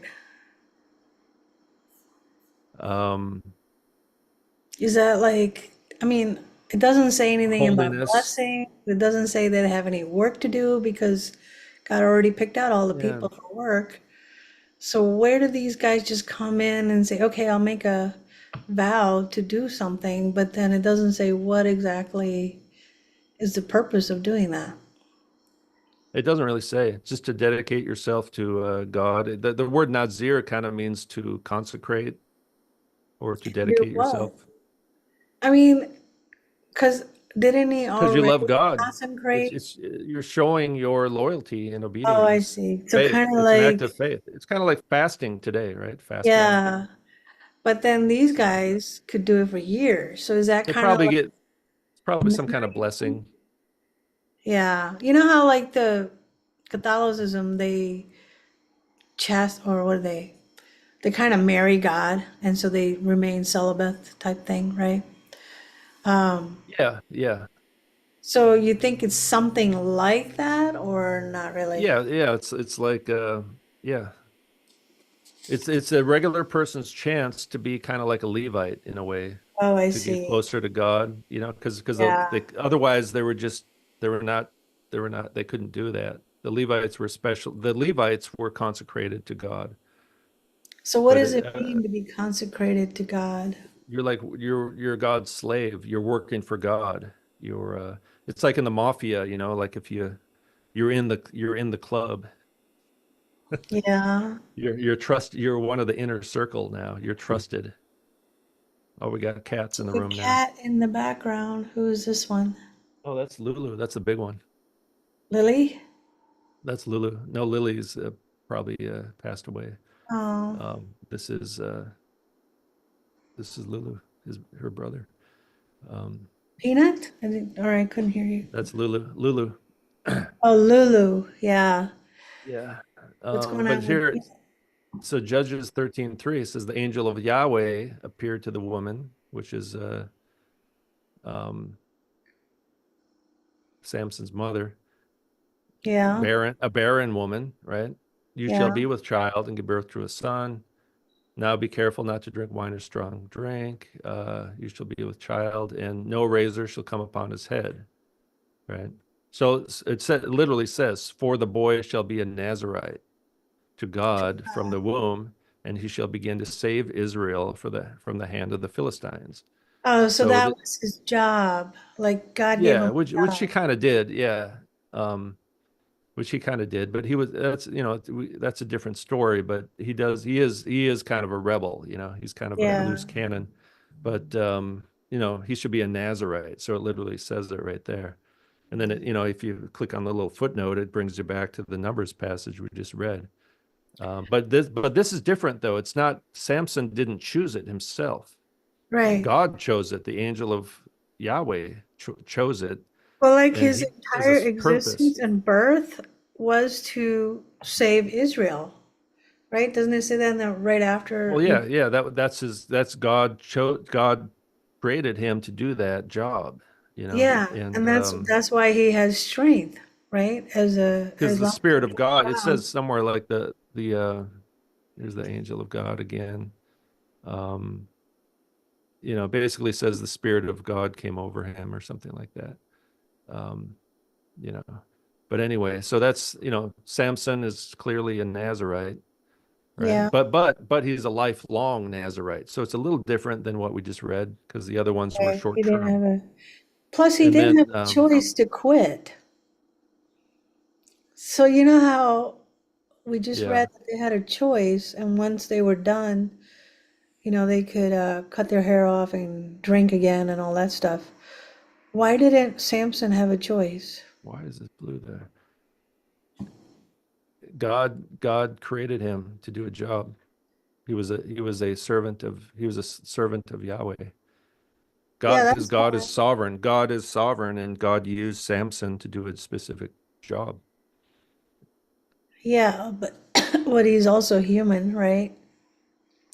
Because everybody else, unless they did a lifelong vow, many of them probably just did that temporarily and then they went But back to their he, life. he broke all his vows. Yeah. But he didn't make the vows though himself, really. He wasn't disobedient, but God still used him Yeah, but despite he his own never had a disobedience. choice to not do what he was doing. Tough luck. He's not Yeah. God. No. He's not God. None of us are sovereign the way God Yeah, is. yeah. God. Anyway, so here's 1 Samuel 1:1. This is Samuel. Um, let's see here. It's the same kind of thing, right? Hannah, Yeah. the barren woman, Yeah. basically. And she Yahweh made had a closed her vow. womb, right? Yahweh had closed her womb. Right. And then He opened it. she made a vow. She made a vow. So the mother made the vow, no razor shall come on his head, right? So the same thing. And then this is Samuel So she is born, birth of consecrated. Samuel. Yeah. Yeah. Um, but we don't hear too much about his Nazarite vow in his life. And he did kill somebody, I believe. But either way, he was also like the mother is now making vows for the On unborn her child. baby. Yeah. Yeah, yeah. But Samuel was a pretty righteous person. Not 100%, but so anyway, so that's Didn't Samuel. the name Samuel meant something, right? That she Well, all dedicated his to names the mean Lord. something. Yeah. Samuel, and then we got Amos 2. Now this is kind of interesting. Amos 2:11. So did Um, Samuel had a big job for God too? Samuel was a prophet. Samuel was a judge and a prophet after Samson. So Samuel, yeah, Samuel was a prophet and the last judge before So King anyone Saul. who's a Nazarite or dedicated like God uses them. Well, these guys were born. These are born that way, though. They're kind Yeah. of born that way. They're kind of different than what we saw, but Yeah. in numbers. But here we have the regular Nazarites in Amos chapter 2. I believe this is God talking here. Then I raised up some of your sons to be prophets. See, Yahweh raised up some of your Israelite sons to be prophets, and some of your choice men to be Nazarites. Mhm. Um, is this not so, O sons of Israel, declares Yahweh? But you made the Nazarites drink wine, and you commanded the prophets, saying, You shall not prophesy. So like they rebelled against God, right? They Yeah. made the Nazarites break their vows. And this Wow. is, so anyway, it sounds like, these would be regular Nazarites who chose to become a Nazarite for a period of time. It's just like what I said, like the people here will go and live at a temple for 3 months and shave their head. It's kind of a purification kind of Yeah. thing, you know. I mean, Kind of like the all monks. religions, Don't the all monks like religions. they shave their head and then they don't Yeah, drink? it's all religions have something like this, more or Yeah. less, for the layperson to kind of sanctify themselves and become a little bit more holy, you know. Um, and then there's a bit of then John the Baptist was probably a Nazarite because he's kind of described as a Nazarite. He didn't drink. He But long he is hair. described to have the Holy Spirit in the womb. So, Yeah, another one born with you know, a yeah, I certain don't know if he was job. called a Nazarite, but he was certainly, No, ca- I don't. Nobody in the New Testament is outright called a Nazarite. but people do take a vow. And then you have like in Acts 18, But 18. John the Baptist didn't take a vow. He was born for that function. Yeah, yeah, yeah. But it's born again, born as a Nazarite, basically from Yeah, because birth. he said even when Elizabeth and Mary were together when they were pregnant, John was going crazy in the womb, who recognized Jesus.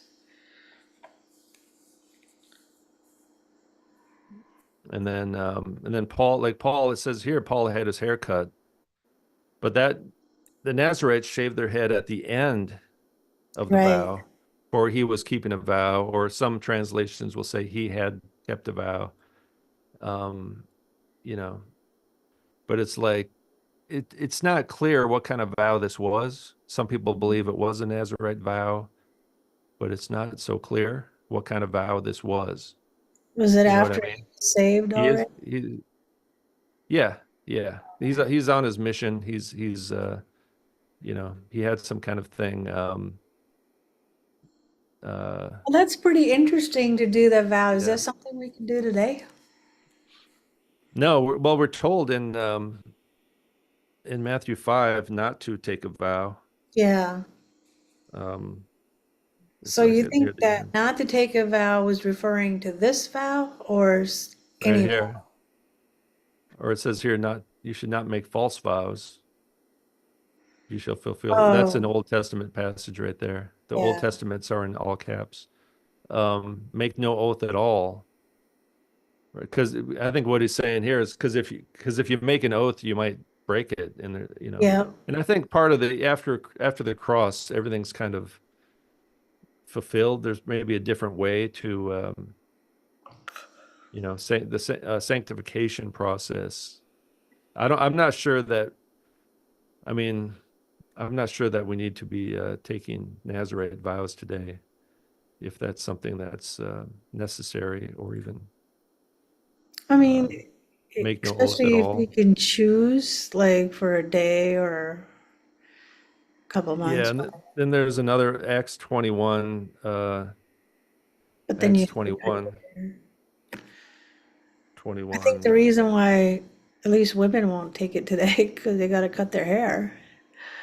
Well, women grow their hair long Yeah, but after the vow usually. is over, you have to shave it off. Yeah. Well, I don't think that's the main issue, but I mean, I could do it because I mean, I don't drink anyway, and maybe, Well, it's easier for men because you grow your hair anyway within a, like, even if it only needs to grow a couple inches. well, you can't be growing your hair really long with a long beard and kind of expecting to have a job, Yeah, a normal job. Well, some jobs you could do that, but right. most of the jobs I end up having, they don't like that. But check this one out here, though. Acts 21. So this is Paul. Paul has four men who are under a vow. And so the same thing, right? There's a vow and then they're shaving their heads. So it is kind Yeah. of similar to a Nazarite vow, at least. And see, Paul is kind of trying to appease the angry Jews who are, and he didn't succeed actually, but you know, so anyway, I don't think Paul didn't shave his head here, but these four guys did. He took four guys basically to the temple and shaved their heads because they could have been finishing their Nazarite vow. See, the Jews could have kept um, doing this Nazarite vow even in the first century. So read right after they shave their head, then all will know. I can't read it now. All will know that there is nothing to the things which they have been told about you, but you yourself also walk orderly, keeping the law. So I guess they were trying to keep the law. Not really. Well, they're keeping the law of Christ because Christ fulfilled the law. Then why So did they? the law is not abolished, but the law is fulfilled in a way the Jews didn't quite understand. Yeah, but So then they're why do the Nazarite vow then? Yeah. See, it's not the normal Torah laws. It's the Nazarite vow. He's trying to appease the Jews who is, and see, he gets arrested anyway, right? So they did arrest him. Yeah. Um, he's teaching against the law. He's not teaching against the law. He's saying the law has been fulfilled in Christ, and we fulfill Right. the law through Christ now. They thought he thought that they threw the law in the garbage, but he's saying no, the law has actually been fulfilled. And this is how we uphold the law has been even taken to the deeper level of the heart now, according to the Sermon on the Mount, right? Yeah. So yeah, you don't murder people, but you don't even hold a grudge against people. You don't cheat, you don't commit adultery, but now the real purpose is to not even lust after Yeah. people, right? Because they're see, all these Jews were under the curse of the law because they all broke the law.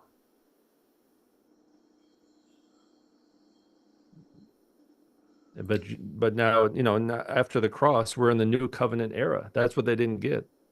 The old covenant's done away. It's been fulfilled in Christ. The new So do you covenant think has they begun. were, he was demonstrating with the Nazarite vow for a few, like that's maybe because the Jews were doing that too? Yeah, yeah, yeah. He's trying because he's trying to evangelize to the Jews. Yeah, so like be like them when you're in that place, kind of Yeah, like thing, right? yeah, yeah, and to even be allowed in the temple to talk to them, you had to be circumcised, right? So Yeah. he was because he was a Jew anyway. Then look at he's trying to appease to the Jews. He's speaking to them in Hebrew here. I mean, this is a whole different topic, really, about the old and the new covenants, and and the change that happened. Um, he's saying, yeah, I used to persecute the Christians to death. So he's like trying to reason with the Jews, saying, I'm not against the law. I used to kill Christians. Yeah. So I used to hate Christians just as much as you guys did. But then Right. he talks about the Damascus, the road, his experience on the road to Damascus, where he saw the prophesied Messiah, which is in the Old Testament. Jesus fulfilled the law and the prophets, which is a way to talk about Scripture, right? Prophecy is fulfilled, right? The law and the prophets, not just the law. He fulfilled the law and the prophets. Now, see here, Right. Jesus is called a Nazarene, but this is not a Nazarite. It's because What's the Jesus, difference? this is Nazareth. Yeah, okay. What Nazarene versus He's from Nazarite? Nazareth. Yeah, it's a different word. This is Jesus from Nazareth. So he's a Nazarene, just like if you're an American, right? Yeah. It's just the word Nazir is a Hebrew word that means to be consecrated. Oh, okay. So you're, Nazareth is the name of well, the maybe town. because he's already consecrated. He's God. Yeah, exactly. I mean, he doesn't need to take a vow because there was Yeah. never a time when he didn't have the vow in a way. He was always been Right. holy. So, He's always been God. so do you think Um, he had long hair or not? It's confusing me. well, I'm not sure if we're ever told, talked about, we'd have to look to see if his hair is even mentioned anywhere. Well, You it's know, only a reference because of the place that he was from. no, yeah, here, but his hair, does the New Testament ever talk about the hair of Jesus in other passages? I'm not sure off the Well, top of the my head. only reason is Never thought because about it. how Samson and Samuel were born into that role, just like Jesus is God, he is already fulfilling the vow in a way, right? He's kind of the ultimate Nazarite, but he's not really, even though he's called a Nazarene by the Jews, by the way. Right. Um, well, no, Jesus is talking right here, but so everyone kind of knew him as the Nazarene. People called him Yeah. that because he's from Nazareth, not because took a Nazarite vow. No, no, It's I just a get similar that part because word. he doesn't need to take a vow because he is the vow that everybody else is Yeah, taking. but yeah, he But kind of fulfills. He's kind of the ultimate yeah, holy person. Yeah. but I just don't So like the anyway, idea of him being shown in artwork with long hair. well, they're always trying to attack Christianity somehow by Yeah. yeah, you'd have to look into like where that started and how. Yeah. That would be a whole separate topic, Right. to really look into that and research like the image of, I mean, the Roman Catholic Church, they do the whole crucifix, the Yeah. body on the cross kind of thing, right? Whereas Yeah. and I actually saw one in Australia where it was Jesus on the cross in a Roman Catholic church, but he had short hair. Yeah. I But that think was kind of short hair. like radical. That was considered kind of a break in tradition. Well, yeah, but that's my point, that tradition is always a lie. So there has to be a biblical reason for why God is even calling the Nazarites to have long hair and take that vow, and that he is from that same region. I mean, it's Um, possible the word Nazareth means similar thing to the word Nazir, um, which is this one right here. Uh, but I mean, it's the name of the town Nazareth could have a similar meaning to the Hebrew word. That's yeah, where the word came from. But it doesn't say Jesus was a Nazarite necessarily. So right, even it's not clear that Paul. Some people say Paul was taking a Nazarite vow here and there. It's not 100% guaranteed clear in my mind. It's possible, but it's not so clear. It's unclear. And they may have had different types of vows. A Thanksgiving vow, kind of like people would fast and go through yeah, these periods of intense focus on sanctification, because it's coming, what you're doing is you're taking yourself out of the normal day-to-day life to right, focus on God, more than you normally do, because normally people just go about their day and they go to work and live their life, but now you're kind of leaving the normal uh, life to become more yeah. sanctified. There's a few more passages until the end of the chapter that we haven't read yet. Let me just finish this off.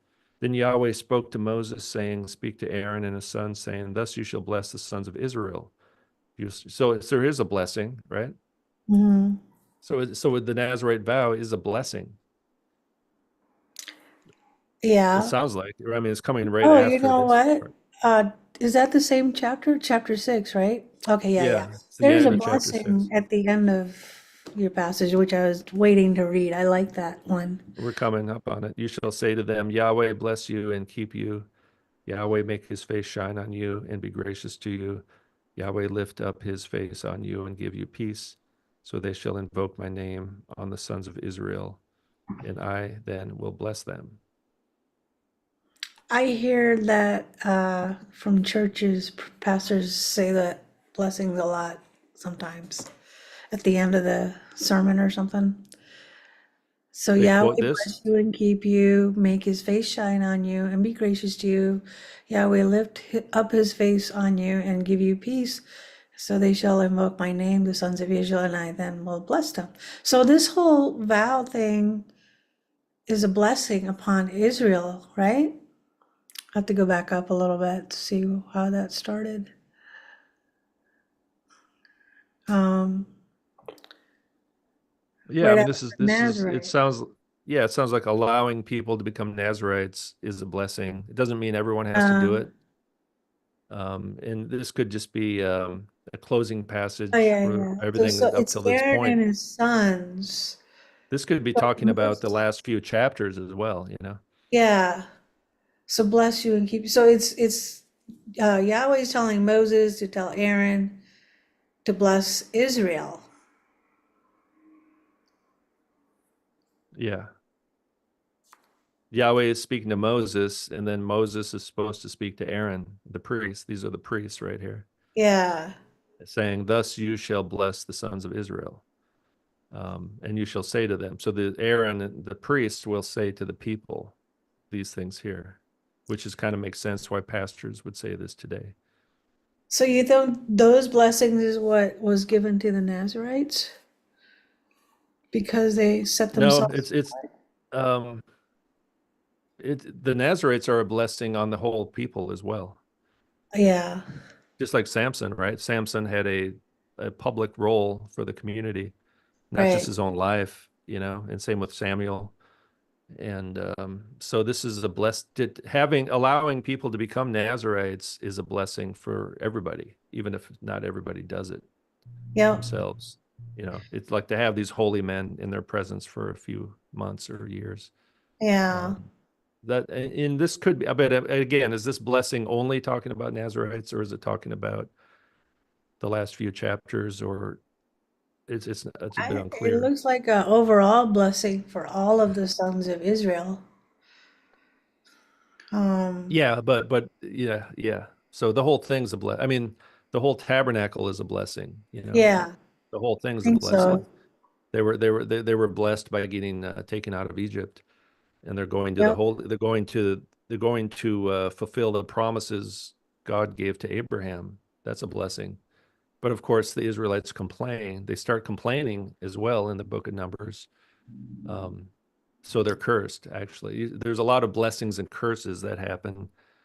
And I think that's enough for today For sure. in terms of reading. But Yeah, good job covering up till 6. A lot of but I stuff think going on in there, you know? yeah, yeah. So, I mean, for me, it's like when a lot of these Torah keeper people who don't actually keep the Torah, by the way. Yeah. Well, That's the how thing. can you, the thing with They're insane. and all of Yeah. those laws and whatever, you can't Read really the do book of it because Galatians. you don't have the anointed priests anymore. So Yeah, yeah. what is All they telling do is, you yeah. Go ahead. that all these, especially from previous book till now, that God has to pick certain roles for certain people and certain groups that nobody could just cross boundaries and do whatever they wanted, or you were going to die. Like if you weren't even allowed to look at the sacred dishes and all that stuff, and you're going to die if you touch them or even look at them, then you can't just be keeping anything today because none of those rules, God isn't dwelling with them like the same way he did with the Israelites. And nobody's appointed today. Nobody's, at least not told to the public, that is chosen by God. And then you have to do this or you'll die. So how can anybody even try to keep the Torah? Well, they don't. Yeah, I mean, just read the book of Galatians or something. They're they don't understand the significance of the cross, and they seem to think that Jesus came here to remind us not to eat pork. That's really right. Yeah. And then they don't understand the new covenant has begun, and the new covenant is different. The new covenant was prophesied in the Old Testament, and it's been fulfilled. The word fulfill is used many, many times in the Gospel of Matthew, and But even it's if been they fulfilled. don't accept the New Testament and they don't accept Christ, let's just say they don't. But legitimately, they can't really practice all that stuff without God dwelling with them to do the rituals that they were supposed to be doing. It's not Yeah, possible. yeah, yeah. There's Nobody, no reason for the food law. The food laws were to separate people from each other, and now there's no distinction between Jew and Gentile, so they're supposed to eat together, eat the same or food. even the sacrifices, because they want to bring that back, right? You And cannot do the sacrifices if God is not there to yeah, offer there's them. no purpose. Yeah. Yeah, the temple was destroyed in 70 AD as judgment upon them, And just like there was not a judgment on. single, there's not a single rabbi who's appointed to be No, like a, no, it's a false religion. That's Babylonian mysticism. What's called yeah, Judaism today has little to do with the Bible. They right. follow the Mishnah, the Kabbalah, the oral traditions, and the Bible is just kind of they interpret it very differently as well. So their main text would be, you know, the Talmud these days, the oral traditions that have been written down, and the teachings of the rabbis. Because after the temple was I think destroyed, they're kind of lying it to was themselves because even yeah, if they're you read lost, the just like first everyone five is. books, even if you read, and they should know that back of their hand, right? Like we're just kind of learning now or reading as Christians, but they should know it at the back of their hand if that's what they follow. And I think they're deceiving themselves big time. Everybody is. Yeah. But I I mean, the mean, fact even that, regular people. yeah, but all these books are about God and his relationship with the people that he's living with and interacting with and trying to sanctify and reveal himself to, right? But the promise was to all people, all the nations, all the goyim. It actually says when he's talking to Abraham, he says, I will make you a goyim. I will make you a, you know, your descendants will be the goyim, Well, numerous which as is, stars. yeah, the goyim, the Gentiles in Yeah, English. there's a whole other things that So God kind of proven that he brings in or grafts the Gentiles in by faith, like the book of Ruth. yeah, but Yeah. yeah, so they're not the chosen people by race, by ethnicity. It's always been about faith. Didn't we just see that today, right? We saw the definition of sin in Numbers, or a definition of sin, Numbers 4, right? Yeah. The faith, you know, wherever that was, or 5 maybe, Numbers 5. Anyway, it said unfaithfulness is a sin, right?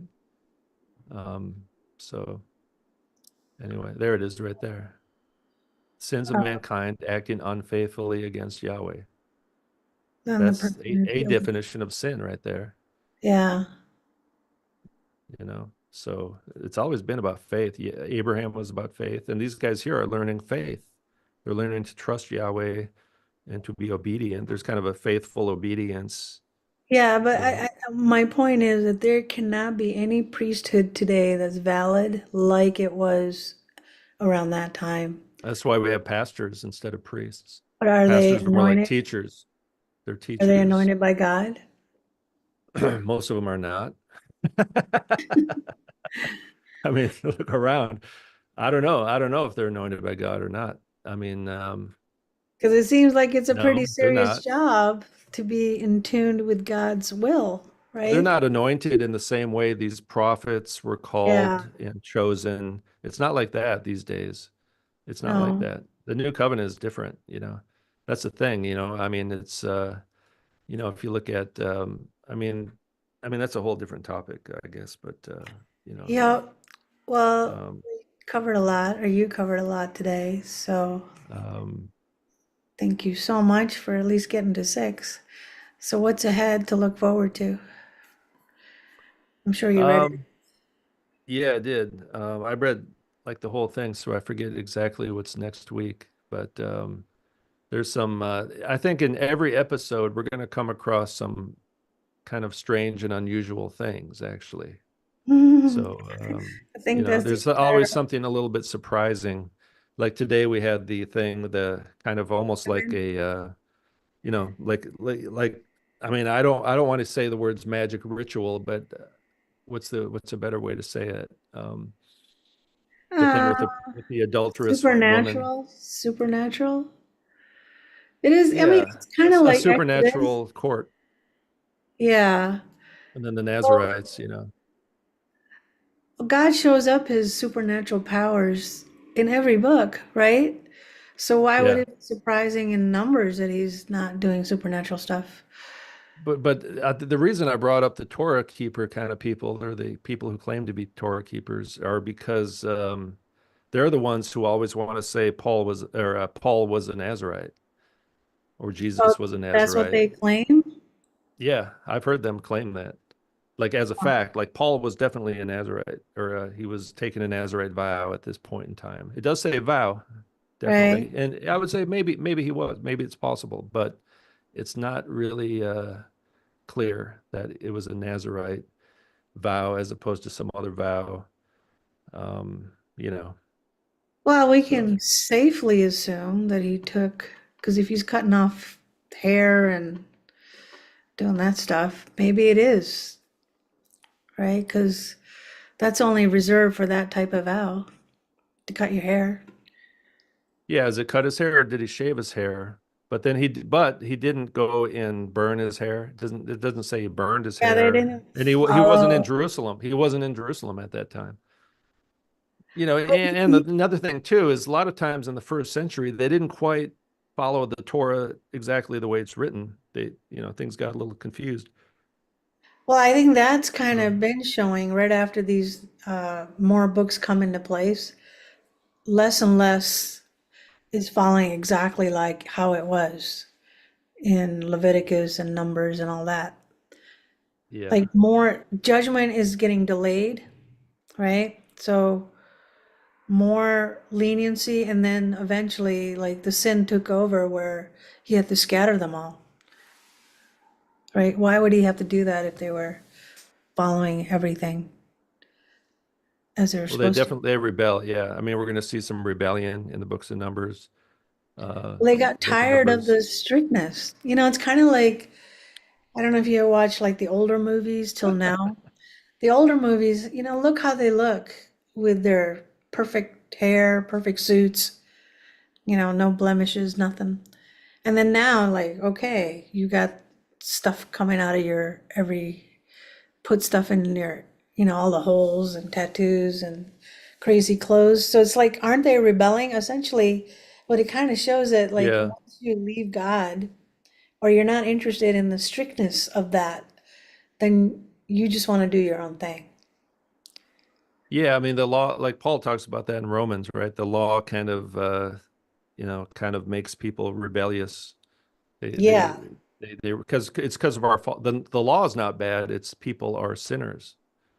It's the total depravity of man, the original sin. So the law reveals our sin and defines it, and it makes it really clear that we are in fact sinners, because we right. rebel against it. And the biggest, so when people break the law in the Old Testament and they're punished for it, it's not because they just made a mistake, like it was accidental. It was because they were rebelling against the king. They were committing treason, essentially. That's one way to look at it. Like God is the king, he's the commander of the army. And if you go against the commander of the army, you will get punished by any army on earth or any Yeah, kingdom on earth, right? So it was a rebellion. It wasn't just a mistake, like the guy who picks up sticks on the Sabbath. He wasn't just making a mistake. That was rebellion. yeah. I mean, And, that's you know, still kind of happening right now. We Yeah, we so I think there's things we can learn today, even in the new yeah. covenant. We can learn about obedience. We still have there's commandments in the new covenant. There are new covenant commandments. But does So the Torah, anything in up until Numbers kind of reveal the character of God? Like, why would he need to do all this to train them, put them in a camp, and make them? well, he tells us, yeah, there's verses that say to test them and to teach them war, to teach them spiritual warfare, to train them, to sanctify them, to build them up. And it's really God. I mean, the whole thing so far is about the character of God.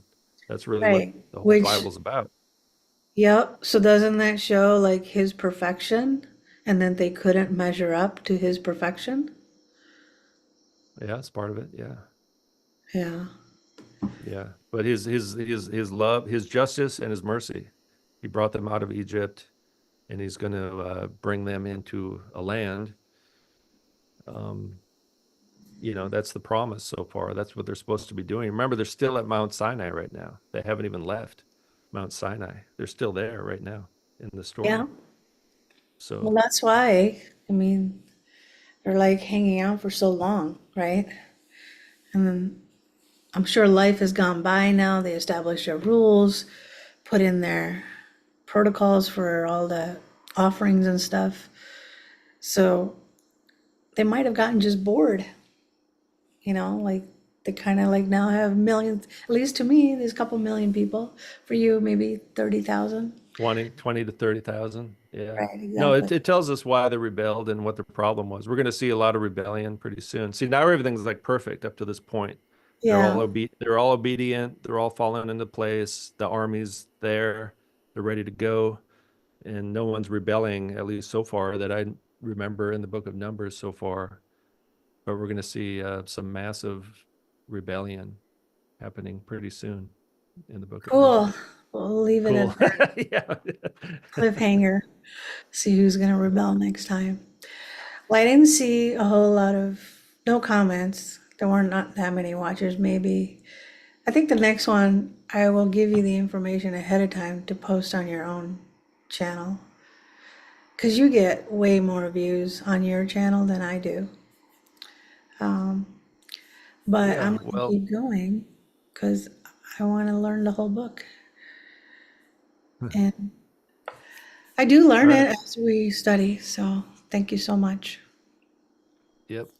All right, cool. Thanks a lot, and see you See you next time. next week, All righty. Friday. Yep. All righty. All right. Bye. Bye.